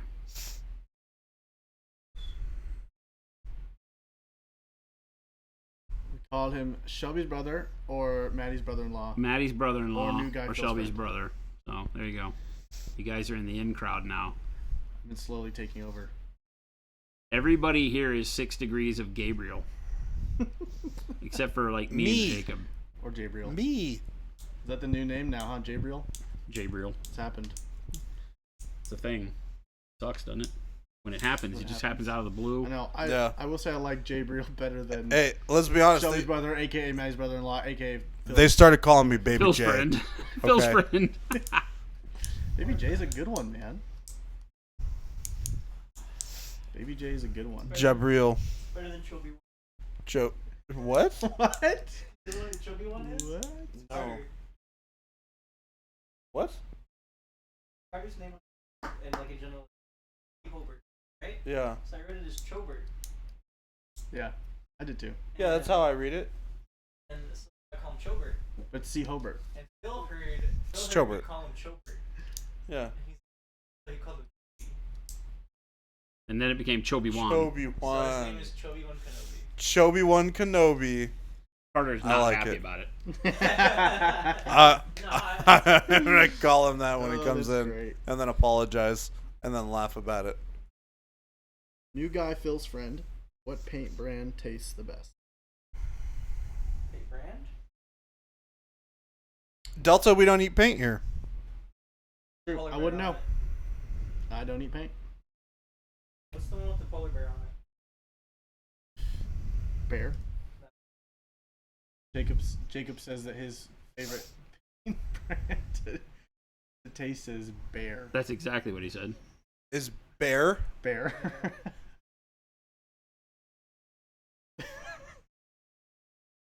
It sounds like somebody who would put super glue in their hair.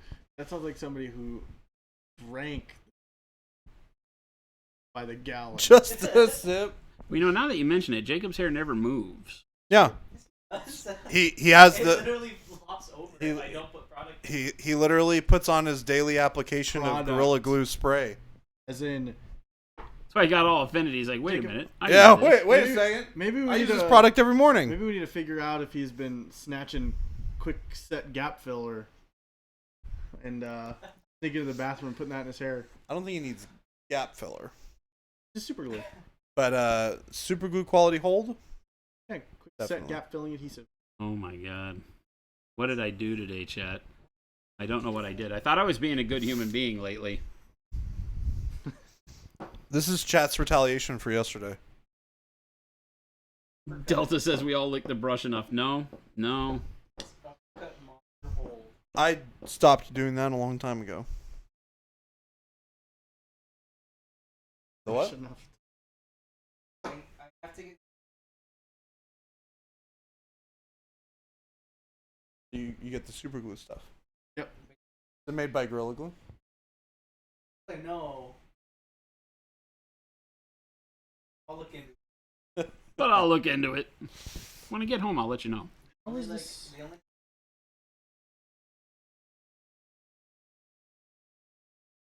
I have to use maximum hold because my hair is so fine that it won't. Like, if trying to do anything with it, it just flops back down to flat. I may have messed up. Generally, I just need to cut my hair more often, like right now. Yeah, I'm kind of in that boat too. I'm in the I have too much hair mode. Product, you out? I goofed.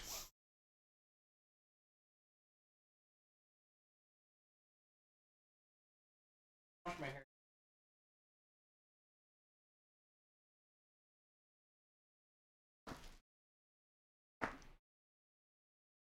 What'd you do?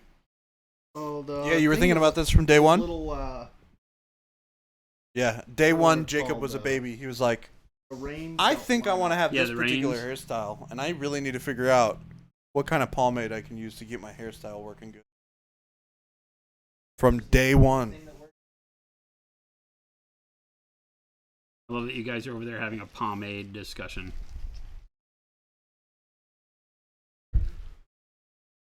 Go. Goes to ask a question. That's hilarious. Gosu is asking, at Monument Hobbies, do you guys plan on selling the big glass balls that you have in your paints? Not the green ones. No. Get them in empty. The empty bottle sets have them. There you go. Empty bottle sets. There you go. There's your answer. They are not great for other bottles because of their size. They will clog smaller bottle openings, things with smaller nozzles. So we intentionally don't sell them on their own to keep from confusing people. The 5mm agitators are what we sell because those work well in all sorts of bottles. The larger agitator we try to keep away from confusion, so to speak. Save you from yourselves. I.e., we don't want you to put it in your hair. Yeah, don't put the agitators in your hair, by the way. I Also mean, you don't can, eat them. Jacob, because that keeps us laughing. But Yeah, just mix them up with a bunch of pomade and just give them a good old run through. Mo says pomade. What is this? Red Dead Redemption? Me, that's what I'm thinking here, man. Pomade. This is what snake oil salesmen sold by the side of the road off of their janky wagons in the Wild West. That's what it takes. This guy's saying. I'll leave that one because I don't understand. Oh. Gabe's over here talking to himself. True. Yeah, you realize you have a mic in front of you, right? I do. So maybe I'm not talking to myself. You're talking to a whole lot of people who Yeah, know I'm you're talking to yourself. I'm talking to a lot of people. Maybe I intentionally am talking to a lot of people. You guys don't know. Gabe, we know. Man, I'm hungry. Hi, hungry. I'm Dad. Shut up, Dad. I'm hungry. Oh my God. They did this to me the other night. We did, and you were talking. And then you went on, and you were I was like, Gabe, I'm "Ah, hungry. ah, He's so like, I'm funny." Gabe. I'm like, God dang it.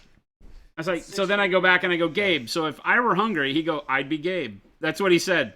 I was like, Dad, I can't even get away from this. And then we had Hungry Howies.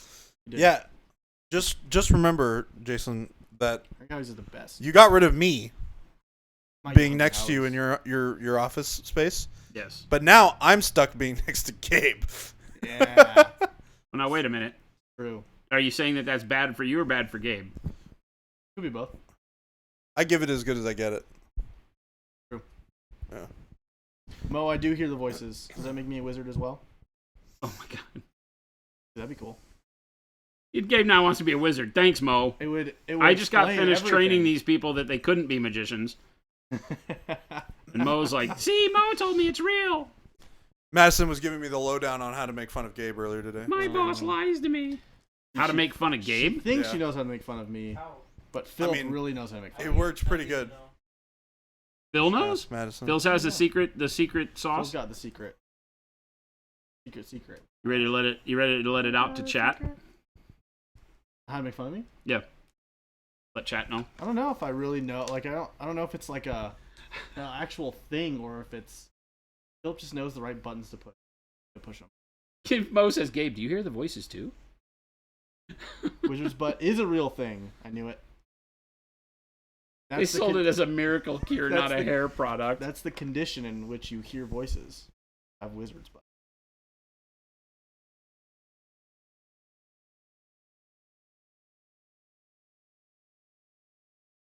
Yes. Now you understand, young Padawan. Like, what's that silly pink that starts with like? Well, Screamer Pink's not great either. I think It's like not voluptuous, not villainous. It's like some silly V name. all those paints it's I vaguely have like that. are in a box, in the way in a closet that I don't touch anymore. Tried to erase them from my memory. Yeah. You and Christopher, the whole gang, when Oh you my found out gosh. about Pro Acryl, and they're like, "Where have you been all my life?" Yes, I mean just dropper bottles. The change to a dropper bottle is life changing. Kind of scoop it with a brush. You never get the right consistency, and then the mix. Like if you didn't make enough of the mix, then you have to remix it, but then it's not the right thing. And as a new painter, it's frustrating.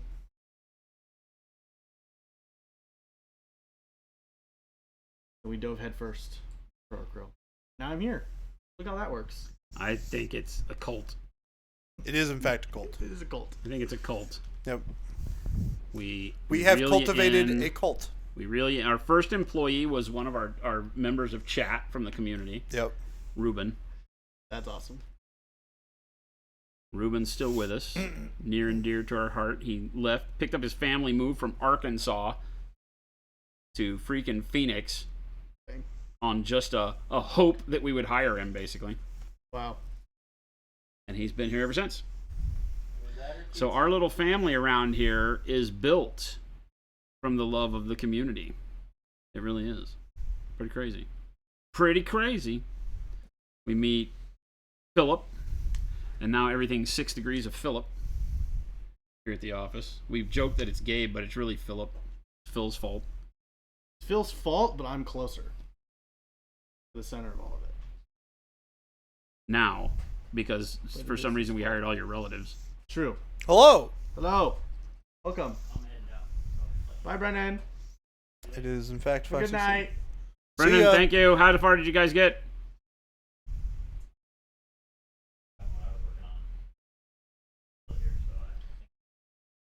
Philip is still here. Cool. Have a good night, man. Drive safe.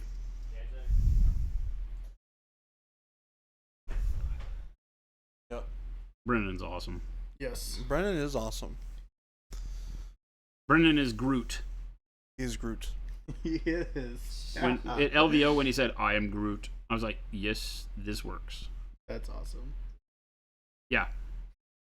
Well, we were joking that because he was with Brendan at the time, so it was Brendan and Brennan, and I was like, "You guys are like Rocket and Groot," because Brendan just talks all the time, jabba jabba jabba jabba jabba, and so he's the Rocket raccoon, and the two of them wandering around LVO together. I was like, "You guys are like Rocket and Groot," because Brennan says nothing. Yep. You've got Brendan Chatterbox and Brennan, who's like 6'5", right? Yep. And Brendan, who's like 5 foot tall, and Brendan's motor mouthing, and Brennan saying nothing.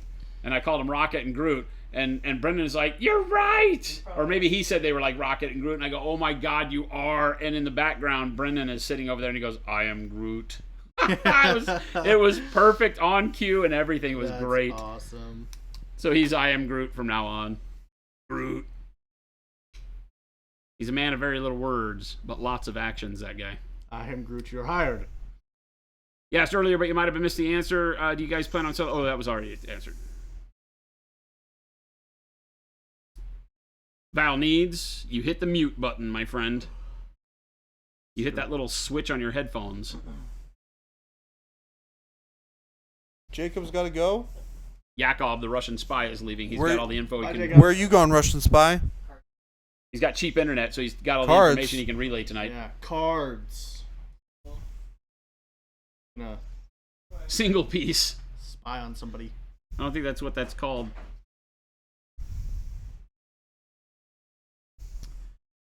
Jacob is our resident card player. Plays all the card games. I think. I want to play Yes. One Piece. He does play a lot. Did they do One Piece at at Samurai? Yeah. Okay. Sometimes. Usually, Usually they would do Battle Spirits on Thursdays, but Battle Spirits has been very quiet. I'm gonna say I don't think many people are gonna play that for long.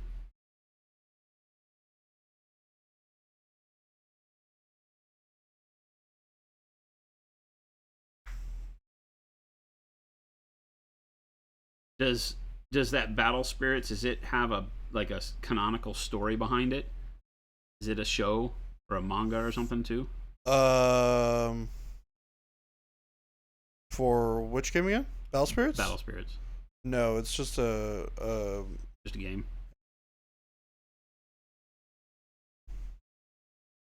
Just a game. It's just a game. Yeah. It like has a lot of crossover stuff. So like the next set that's coming out will have Gundam characters in it. Oh, that's weird. Yeah. Yeah, they do a lot of like weird crossovers. I've really enjoyed Digimon. It's very fun. Digimon's a fun game. It's really cool. I'm glad you're digging it. Yeah. It is a fun game. I have not been playing it at all. I was really upset when I first had Jacob teach me. I was like, you know what I'm going to do? I'm going to go online. I'm going to find the online version of this game and play people online. Yeah. It doesn't exist. No. A lot of people tried to make it, and they all got shut down. Yep. Tabletop Simulator doesn't have it. No. It's very sad. They have the demo where when you first buy the game you can go play the demo, and the demo actually plays pretty well, but they never turned it into a full game. Yep. They should. I think they're worried about profitability on the cards Yeah. if they move to the digital world, which makes some sense. Mm-hmm. I think that's a valid excuse. I don't know if it's even an excuse. I think it's a valid business plan to be very careful of how you treat your digital Yep.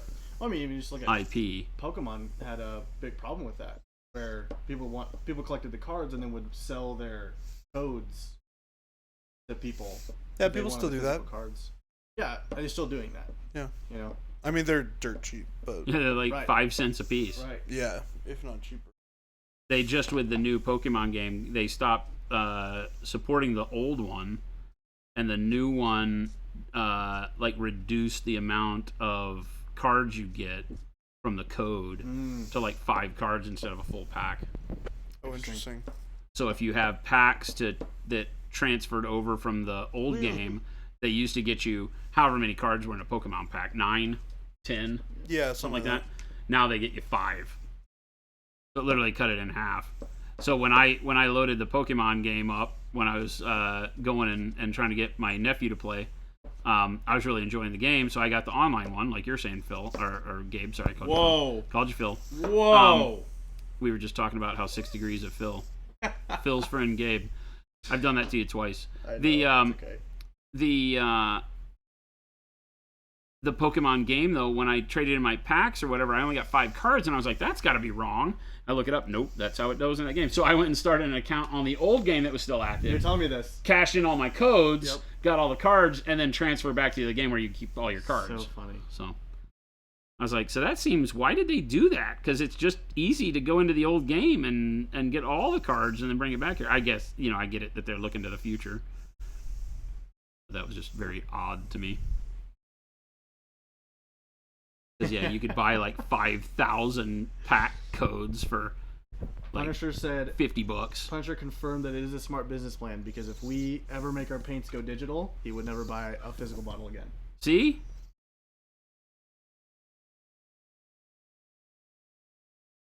I have people ask me if I'm afraid of, 3D printing and color 3D printing and all of that. And, it's a valid question, like what would you do if 3D printers get to the point where they can print out, whatever color, you want to do. You digitally color it and they print it out in that digitally colored scheme.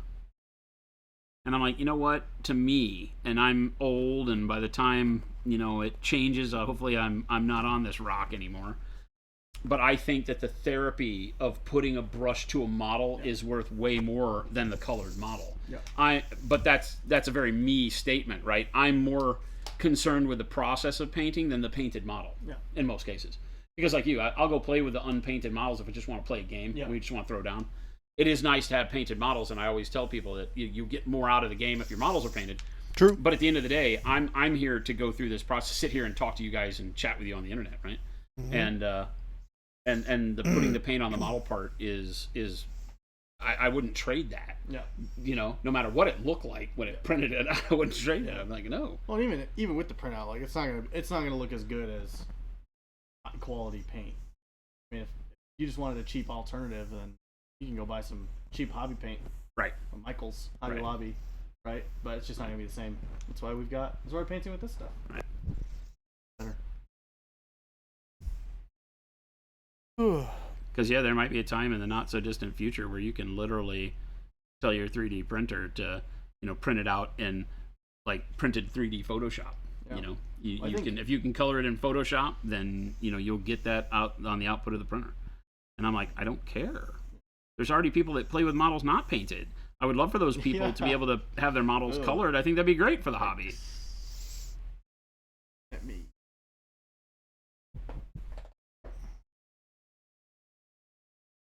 I'm Are you no in that- Punisher. Are you in that photo and feel threatened? Pro Acryl is an everybody's paint. It's great for everybody at all walks of their painting. Who's skill. asking? I was just saying, I think Pro Acryl is more of a hobbyist's paint anyway, right? I feel like most people coming here love to paint more than just to want to get colored model on the table. Well, yeah, like Jordan said, it's an everyman's paint. Yeah. You know, it's funny we chose the word Pro Acryl for the name brand Yeah. on it, but it's by no means for professionals only. You know, we were kind of scared. We were like, if we call it Pro Acryl, are people going to think that if they're not pros, they can't use it? And the idea is that you can feel like a pro no matter what level you're at because this paint is so easy to use, right? Yeah. That was the whole goal.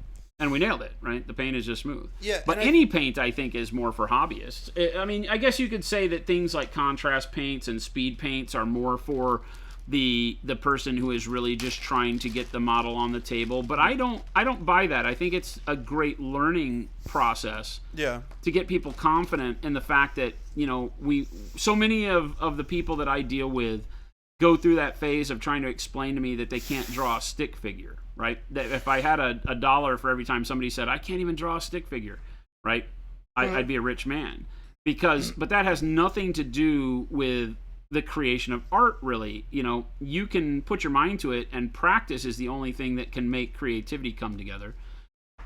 Everybody in the audience has the faculties, I think, to be able to paint, as long as you have functional appendages and, good motor skill, or at least halfway decent motor skills, you can apply paint via a paintbrush. And even if you have something like a palsy or shakes, there are ways that you can do it. Yeah. It just takes that practice, right? You just need to get down, practice, and you can do what I'm doing right here or what Jordan does every day. You can do it just as well as we do. I have a friend with that specific issue, and he still enjoys painting. He doesn't do it as much as I do or some of our friends do, just because he doesn't want to necessarily spend the time to learn how to work around it. But he enjoys the experience of it. Yeah.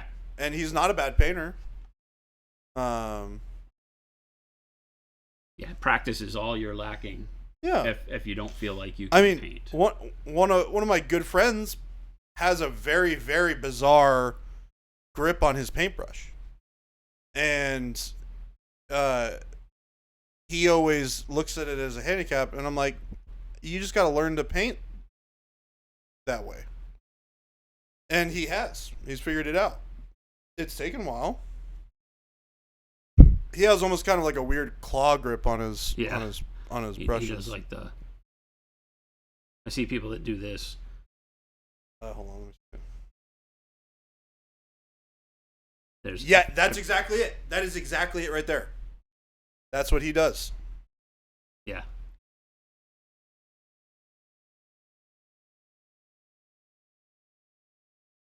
Yeah, Mocha holds the paintbrush differently. Like I say it over and over and over again. There's as many ways to paint as there are painters. Yeah. Each of us has our own little quirks. Somebody on the internet, after they saw the last short that Gabe and Jordan put up, they were like, "Who holds their models that way?" And they got all snarky about how they, here's a cork and here's a piece of double stick tape. There, thank me later. As if we had never thought of that. You know, we're like, hey man, like there's nothing that can replace the idea of holding the model and tripoding your fingers for stability. Yep. And getting in and doing those details that way. Yeah. You know, but good luck, man. Good on you. You do you. Was somebody complaining about how I was holding the model? Yeah. Weird. That's so odd to me. Not complaining, just, making a Pointing it vocal out. statement about why in the world would you ever hold the model and touch it? And I'm like, well, I get it. You can rub the paint off, but we're not concerned with that. I'm also not putting a lot of pressure on the model either. No, it's very light. Yeah. It is literally just a bracing finger to stabilize my hand. I'm doing it right now. Mm-hmm. It's just the way I've painted my whole life. Oh man, I need to eat something. I might. We were talking about Hungry Howie's earlier, and boy, does that sound delicious. You gonna Does go that get sound some? delicious to you? You gonna go get some Howie bread and take it home? Oh, holy hell! It's 5:30. Yeah. It's 5:30. Yeah. We're having fun. We're having too much fun. What the heck? Yeah. I'm enjoying it. I'm thinking I'm about to bow out and go get some food though, because I'm starting to feel it. Gabe was super tired earlier. Yeah. He's found his second wind. I was very tired. You put me in front of a camera, or I get my second wind. It honestly it perks you pretty right It up. does. Yeah. It does. I enjoy being in front of a camera. Gabe's an entertainer. All right. It's fun times. All right, Hey, Jay, Chet. say goodbye. Say goodnight, Gracie. I'm Bye, stepping. Jordan. Good night, Gracie. I'm stepping out. I gotta eat something before my acid cheese reflux is steak. real bad. Ooh, yummy.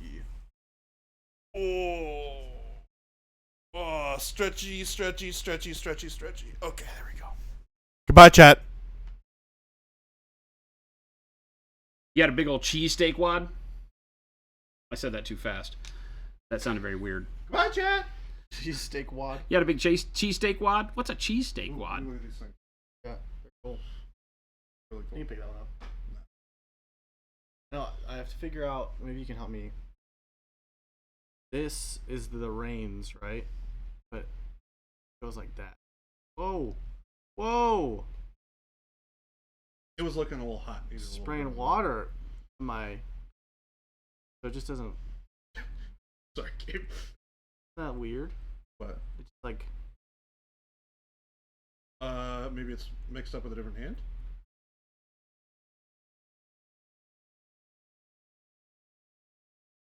Odd. Yeah, I can Well, try different huzzah, hands. huzzah! I'll just throw back my legs and Get 3 cheesesteaks and mash them into a ball. Ugh. Makes Yeah, I my got water all stomach over my hurt. model. My Sprayed it with water. stomach hurt. It's fine.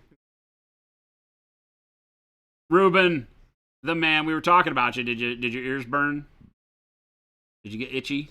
Yeah, I don't think this hand is for this guy. I know. Isn't that weird? I was praising the Well, you got like a bunch of risk other you guys, right? took Yeah. I to think come they all have join the us same here at hands. Monument Hobbies all those I years bet you ago. there's a different skull.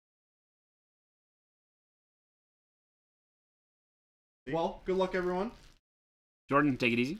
I See you will mañana. See you tomorrow morning. Right and early. See you in the morning. How everything goes. Do. Will do indeed. Oh, let me see. Have fun, Gabe. Thanks. Thanks. Thanks.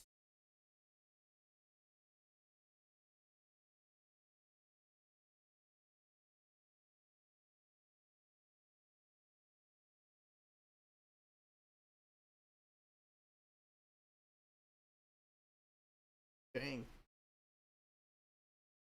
25 months, Ruben. Ray says I didn't feel like it was a risk.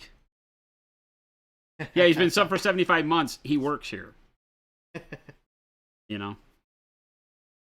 Still subbing That's a long time, though. after all these years. Yeah, over 6 years. We've been streaming for 7, just over 7, doing painting. Much longer if you take into account the video game crap. But, yeah, we've been doing this a long time, friends. Glad to have met everybody over the years, the new and the old. It literally has made Monument Hobbies what it is. We've seen a myriad of creators come and go during that time. Made some really good friends, most of which sit in this chat Good stuff.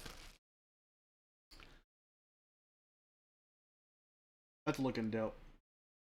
That's looking It's really man, cool. that's a lot of blue black. And the That's thing with really dreadnoughts, when you decide that you're going to paint them with the airbrush, is that so much of the undercarriage is what I would paint first normally, right?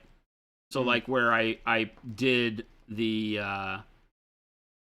Dark Angels dreads a little bit differently because I was dry brushing the undercarriage, so I had to paint it first. And then go back over with the airbrush and just be real careful, and then fine tune the dry brushing bits later. You know, this I can't do that with because I'm not going to be dry brushing anything. So I got to do the non-metallic metal. I could have done all this non-metallic metal first, but I like doing the red. Yeah. And airbrushing over the non-metallic metal would have just ruined everything, so I just don't have patience to go back in and dial that stuff back. So airbrushing the red armor has to happen first, and then with dreadnoughts, you just paint in between everything and hope to God you don't get paint everywhere. Paint on the red. Yeah. Which I've done not pretty good on this guy so far. You getting it on the... What's that? You've accidentally gotten it on the... No, I've been doing pretty well. I haven't gotten any okay. spots that I have to repair That's that I really am worried about. There's been a couple of aberrant strokes, but they're not anything I care about. Spots that I don't think anybody's going to see. When going through and painting, the eye of perfection as an artist can kill you because you can continually, stare at the same thing for days and days and days and never get it done just because you're like, oh my God, that one spot with that thing. And you're like, oh, it's like this spot right back up in there where I get a little gray on the red. And it's like, does it matter? No, nobody's going to care. So I get stuck in that too much. Yeah, it's tough though, right? Because you're investing the time to get the work done. And if you're going to do that, it feels like you should make it the best you've ever done. Like every project should be better than the last. And there's a validity to that, but you have to be careful. You can't let it steal your soul and kill the creative process, because it will. It'll make it not fun to paint at some point. I also think just like realizing where you're at as a painter too, being okay with like, hey, this is actually pretty good. Yeah. Because for me as a creative person, I envision what it'll look like. Yep. And other tools and things, I can make it look the way I want it to look. Yep. In my head. Yeah, especially since you do like digital art. Right. So for me to not be able to do what I want it to look like on a model, it's like I have to get over the fact that hyper frustrating. Yeah, that's like, hey, I just don't have the skills for this. Jordan put it really well. Like learning to paint is like write with your left hand. Like learning to write, or you're off. For me, it's my left hand. Yeah, because you know how to do it already. You just don't have the coordination to do it this way. And that's the same thing I was trying to say earlier. Is you're just practice away, and I can't tell you how much practice. There's the whole 10,000. I call it the 10,000 hours joke. There's a thing in the professional spectrum of everything, creativity, welding, everything that 10,000 hours. That's what it takes to become proficient at a thing. And whoever had that math had never met a savant. And there are more and more people that just get it. Yeah. And so I don't know how long it takes people. But we talk about it all the time, how you have to be careful not to judge with the eye of the natural critic you can be, because it's much easier for us to critique things than to do them. You can just see that across the internet every day, right? Yep. People telling you how good or bad something is, and you're like, they couldn't go make it on their own if they tried. It's the whole like movie critic idea, or the critic of anything. Humans are good at critiquing things because it's very easy to recognize quality or lack thereof. Harder to produce quality on your own. And so we'll tend to look and judge our own projects with the eye we look at all the amazing art across the internet with. And you have to be careful not to do that. Only ever judge your current project by your last project. Period. Like, what did you do last? What did you paint last? Did you paint some dwarves last? Did you paint a piece of terrain last? Look at what you learned there. Apply it in your next project as you're painting these guys, maybe these ogres or your bloodthirsters or whatever, and just take that one step higher, and only focus on that. Don't worry about what, I'm doing, Jordan's doing, your favorite person on the internet, on Instagram with their amazing pictures is doing. That's what'll kill you quicker than anything. Because since it is so much easier to judge than to do, you will judge yourself too harshly. And forget that, it's not. You gotta, what was it that I just heard? It's the whole walk before running thing. Nobody, not even the greatest of the artists that you've seen, got to that point in their journey in 2 days. Mm-hmm. And so if you're on day 2 of painting or day 200 of painting, just remember that, you're the main character in your story, not these other people. And you got to create this story, and it takes however long to create as it takes. Don't worry about everybody else around you. And it's hard. It's hard because, especially, again, the internet makes it so difficult because people judge what you put up. Yep. People look at what you do and they make their own critiques, and you're scared to put it out there for people to look at. Or I've had people afraid to show me their miniatures, and I'm like, why would you ever be afraid to show me your miniature? Oh, but it's not that good. And I'm like, dude, it's awesome. The fact that you put a brush to a model is so spectacular. Everybody that does it is my hero. And that sounds silly to say sometimes, but it's true, because it takes a lot to create something. And painting is a form of creation. Putting your story on this sculpture and placing color where it needs to go. And so when people show me their works in progress, ask me questions on their paint, how do you do this? I just am always gracious. I feel like I have the utmost respect for people that are willing to put themselves out there that way. Yeah. Because it is not easy.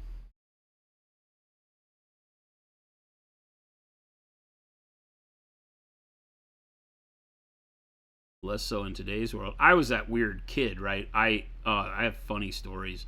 I painted up like a 1/35th scale tank. I couldn't tell you what it was. Maybe a Panzer III or IV. I think it was a German tank. Probably Tamiya, because that's what I had the easiest access to. Painted it up, following, some book that I had gotten on how to do, the weathering and the camouflage and oil spot washing and things like that back when I was a kid. And I remember taking it into the hobby shop, just all proud of myself. Look at what I did. And I show it to these grumpy old men who are like sitting at the hobby shop, dealing with customers all day and, talking amongst themselves like we would, like old grognards, And here comes this buoyant little kid, all happy about his garbage tank. I mean, it probably had to be horrible. Maybe not horrible, but it was bad compared to what those guys did. It was, not even mediocre. And that guy took the time, and my grandmother at the time, she was like trying to impress upon me when I left how great it was that man took his time to talk to me about the stuff the way he did. Yeah. Because he called out all the stuff that he saw that I was doing that was really cool, and then turned that into the critique of things I was not doing cool that were limiting it. And hey, don't go so hard with this, blah, blah, blah, blah, blah, this and that, this and that. And as a kid, it probably went in one ear out the other, but I probably retained a little bit of it. Yeah. But I just remember being, floored, because I think as a kid, you have that bravery, right? You throw it out there, but then you don't have the ability to accept the critique.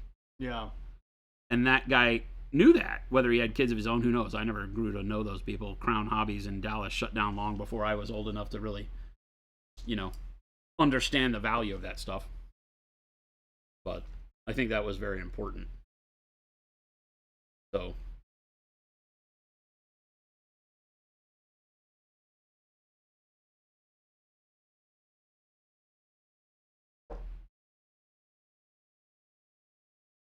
I should come crush Dragonfall in October.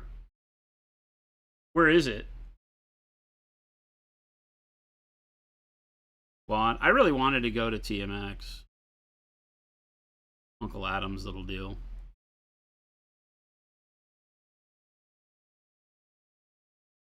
But it just turned out that was when we were moving, so that was not doable. Where is it?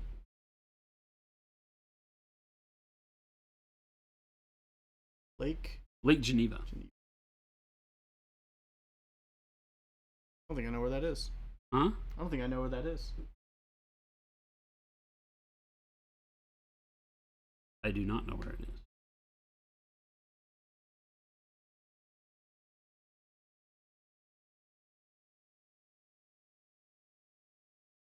I tell new parents to try to write a full paragraph with their offhand to feel what it's probably like for their child learning to do something. Oh, yeah.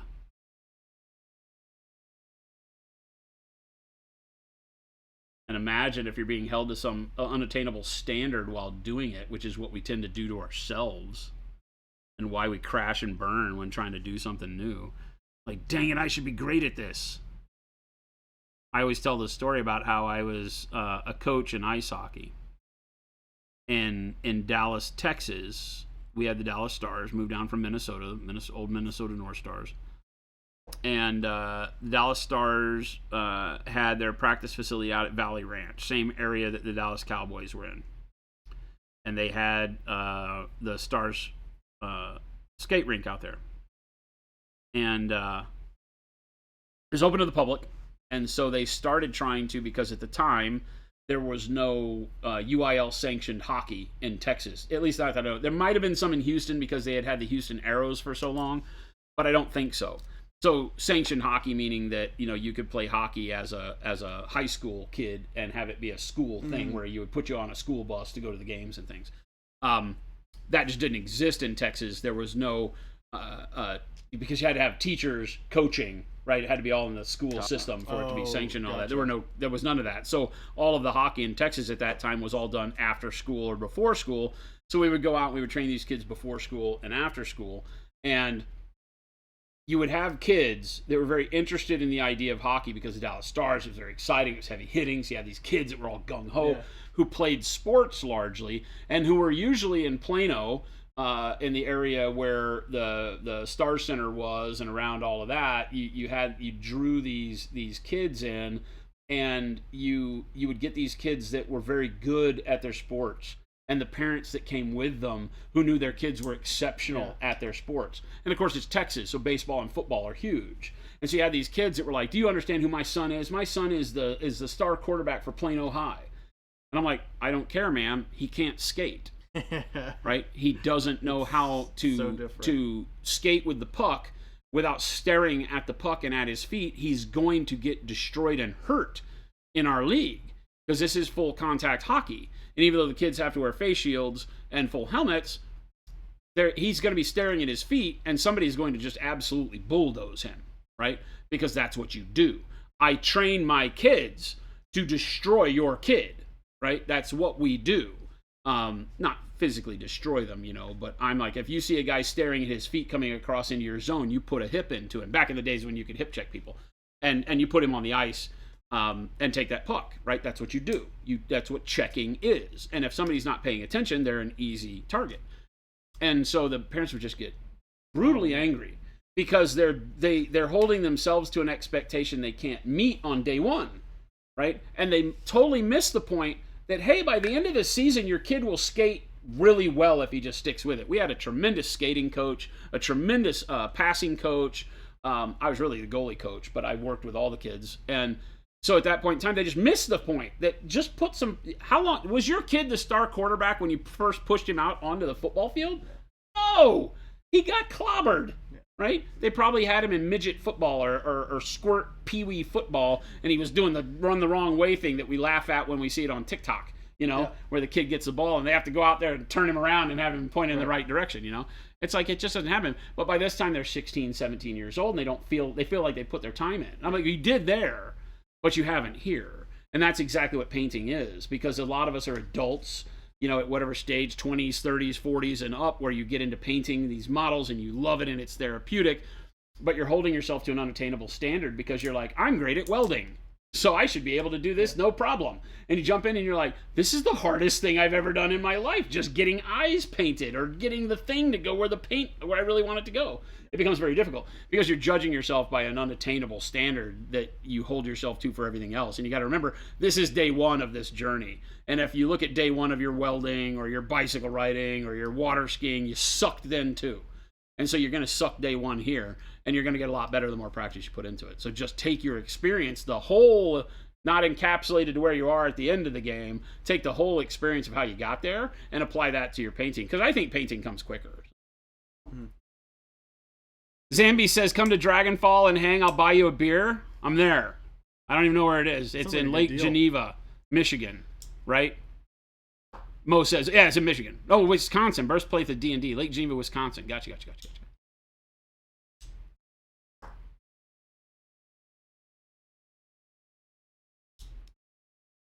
I'm down. I would really like to be able to go to more regional shows like that, where we don't have to be there in full force and have it be job where I don't get to talk to anybody. Because, like, what's proven to me over the last 3 conventions we've been to is I just can't say yes to anything. It's like, no, I cannot do it. So I really wanted to go to Adam's little convention just so I could sit around and socialize and be part of the world again. It'd be great.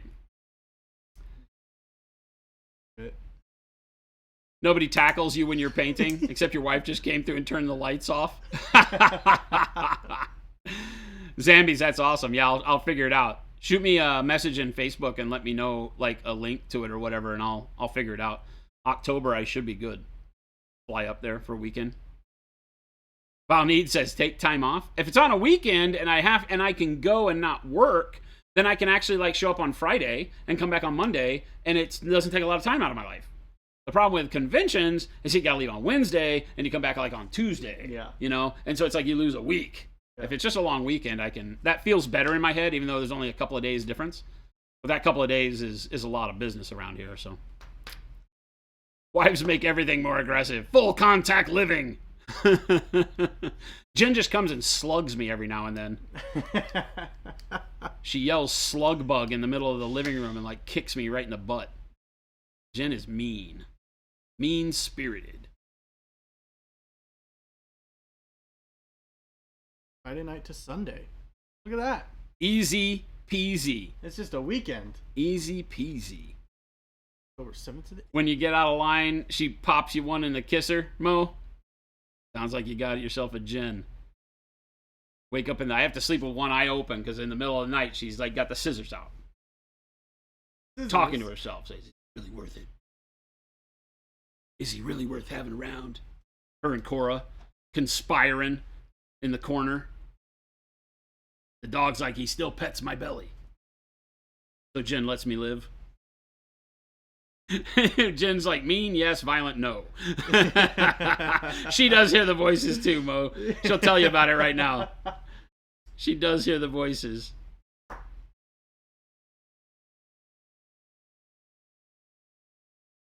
That's so awesome.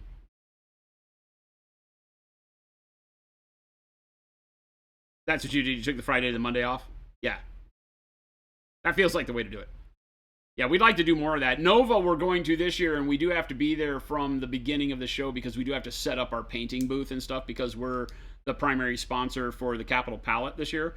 So we'll be at Nova. It'll just be Jen and Jordan and I. That'll be the only time that I think we won't have the stream running is during Nova because Jordan and I will be up there painting at the Capital Palette. But we don't have a booth to sell. Artist Opus will be there selling some of our paints with the Element Games crew, but we won't have all that stuff. Phil will do the stream. Philbert.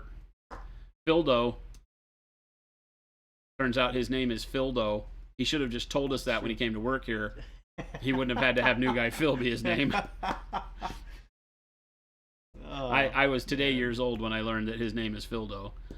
I learned it because he's playing what is not a crocodile in a fighting game. Yeah. That's not a crocodile. King K. Rool in Smash Bros. That is not a crocodile. Yeah, that name. King K. Rool. King K. Rool. Not a crocodile. From Donkey Kong. It looked like some sort of like He's a big beer fat bellied goat. Like Bowser, but a crocodile. Yeah. Oh yeah. Okay. Yeah, that makes sense. You know, like because Bowser's a turtle. Like, Yeah. It's not a turtle. Does Jen still have the drawer of death filled with scissors? She's here, Casino. So that was one where you should have said blink twice. If you need help. Wad says that's not a fighting game. What? Sure, it looked like they were fighting.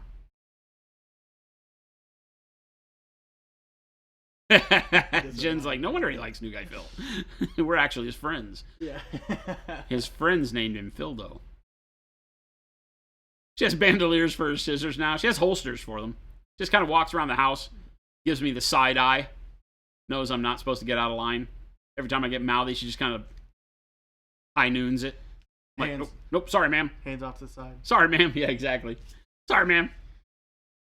All right, boys and girls, that's it. Done. You have seen me do this today, which is, I don't know how much of an accomplishment it is, but to me it feels like one. I made stuff. You built a lot of I models. built things. Well, I built two big guys. Built 2 big guys and 2 of these.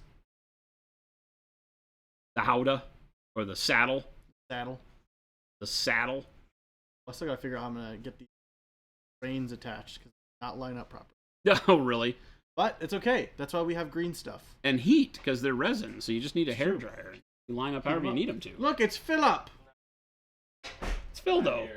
Philip's not here. Well, It's New Guy Phildo. came in right. Now came in he's right New there. Guy Phildo. Oh man. The best of both worlds. Dang. Cool. Zambi says anything can be a fighting game if you're violent enough. This is true. That one's not plugged in. I know. I know. Thanks You for gotta, letting me be a part you of gotta this, sit in the guys. one that's actually plugged Let me in. hang out. I only get to hang out every once in a while, but it's fun. Fun Jen with the times. links. Everybody hit that store link, hit that Discord link, and hit that local gaming store link to find where you can get Monument Hobbies stuff nearby you. We have a great collection of retailers across the globe, distributed worldwide, so you can find yourself some Pro Acryl, the amazing paints you see us using here all day, every day, along with the glue that Jabriel is using. I got a lot of it on my hands. The wonderful Jabe has tried to glue his fingers together a bunch of times today. I forget that there's glue on my hands, and then I put my really fingers like together, the I'm way like, it "Oh!" makes. I really like the way the pads of your fingers get all stiff with super glue, and then Really? you just kind of like rub them together. I can't stand that. That texture to me is hate really it. cool. I love it. I hate I it. love it. I love it. Yeah, I I love think it. Like what- it is. It's like callus rubbing your calluses together. Like yeah, it's great. So, quick story before we go. I, in high school, had shoes that fell apart really easily. I was one day like, these are falling apart. I need to use them today. I have super glue. So I super glued the sides of them. 'cause While your that's what- feet were in it. While my feet were in it, and I wore them like Hey, that hey, all chat, day. $5 if you know where this story's going. All day, and you guys know the rest. But yeah, there was a lot of tearing. I was of- wondering why you were still wearing of these weird socks shoes and- that are all torn up. Yeah. No, it was. So I think that's kind of scarred me to the, like, because then I had patches of that glue on my feet for like weeks. It was horrible. Yeah, I Never love it. again. Don't super glue your shoes while you wear them. I love it. I love that eventually it peels off like a scab. I'll do hot, Yeah. like wax. I get that feeling Yeah. from like putting, like, if you stick your finger in like a candle. We're out of here. Thanks for hanging and watching some paint dry. See you Thanks for guys. hanging and watching some paint dry. We'll be working on the Dreadnought for the rest of the week. We do stream 5 days a week here, so if you're new around, hit that follow button. We'll be back tomorrow on Friday. Monday, Wednesday, and Friday we do noon to 2 p.m. It's our hobby lunch. Tuesdays and Thursdays, like today, we do the 2 p.m. slot to 5 p.m. for a little bit later. A little bit later for a little bit longer. But we'll be back again tomorrow. Stick around. We're going to find somebody to raid for some more hobby goodness before you go off into the rest of your night. Love your faces. Don't go change it. We'll see you on the flip side. Adios, gang. Bye.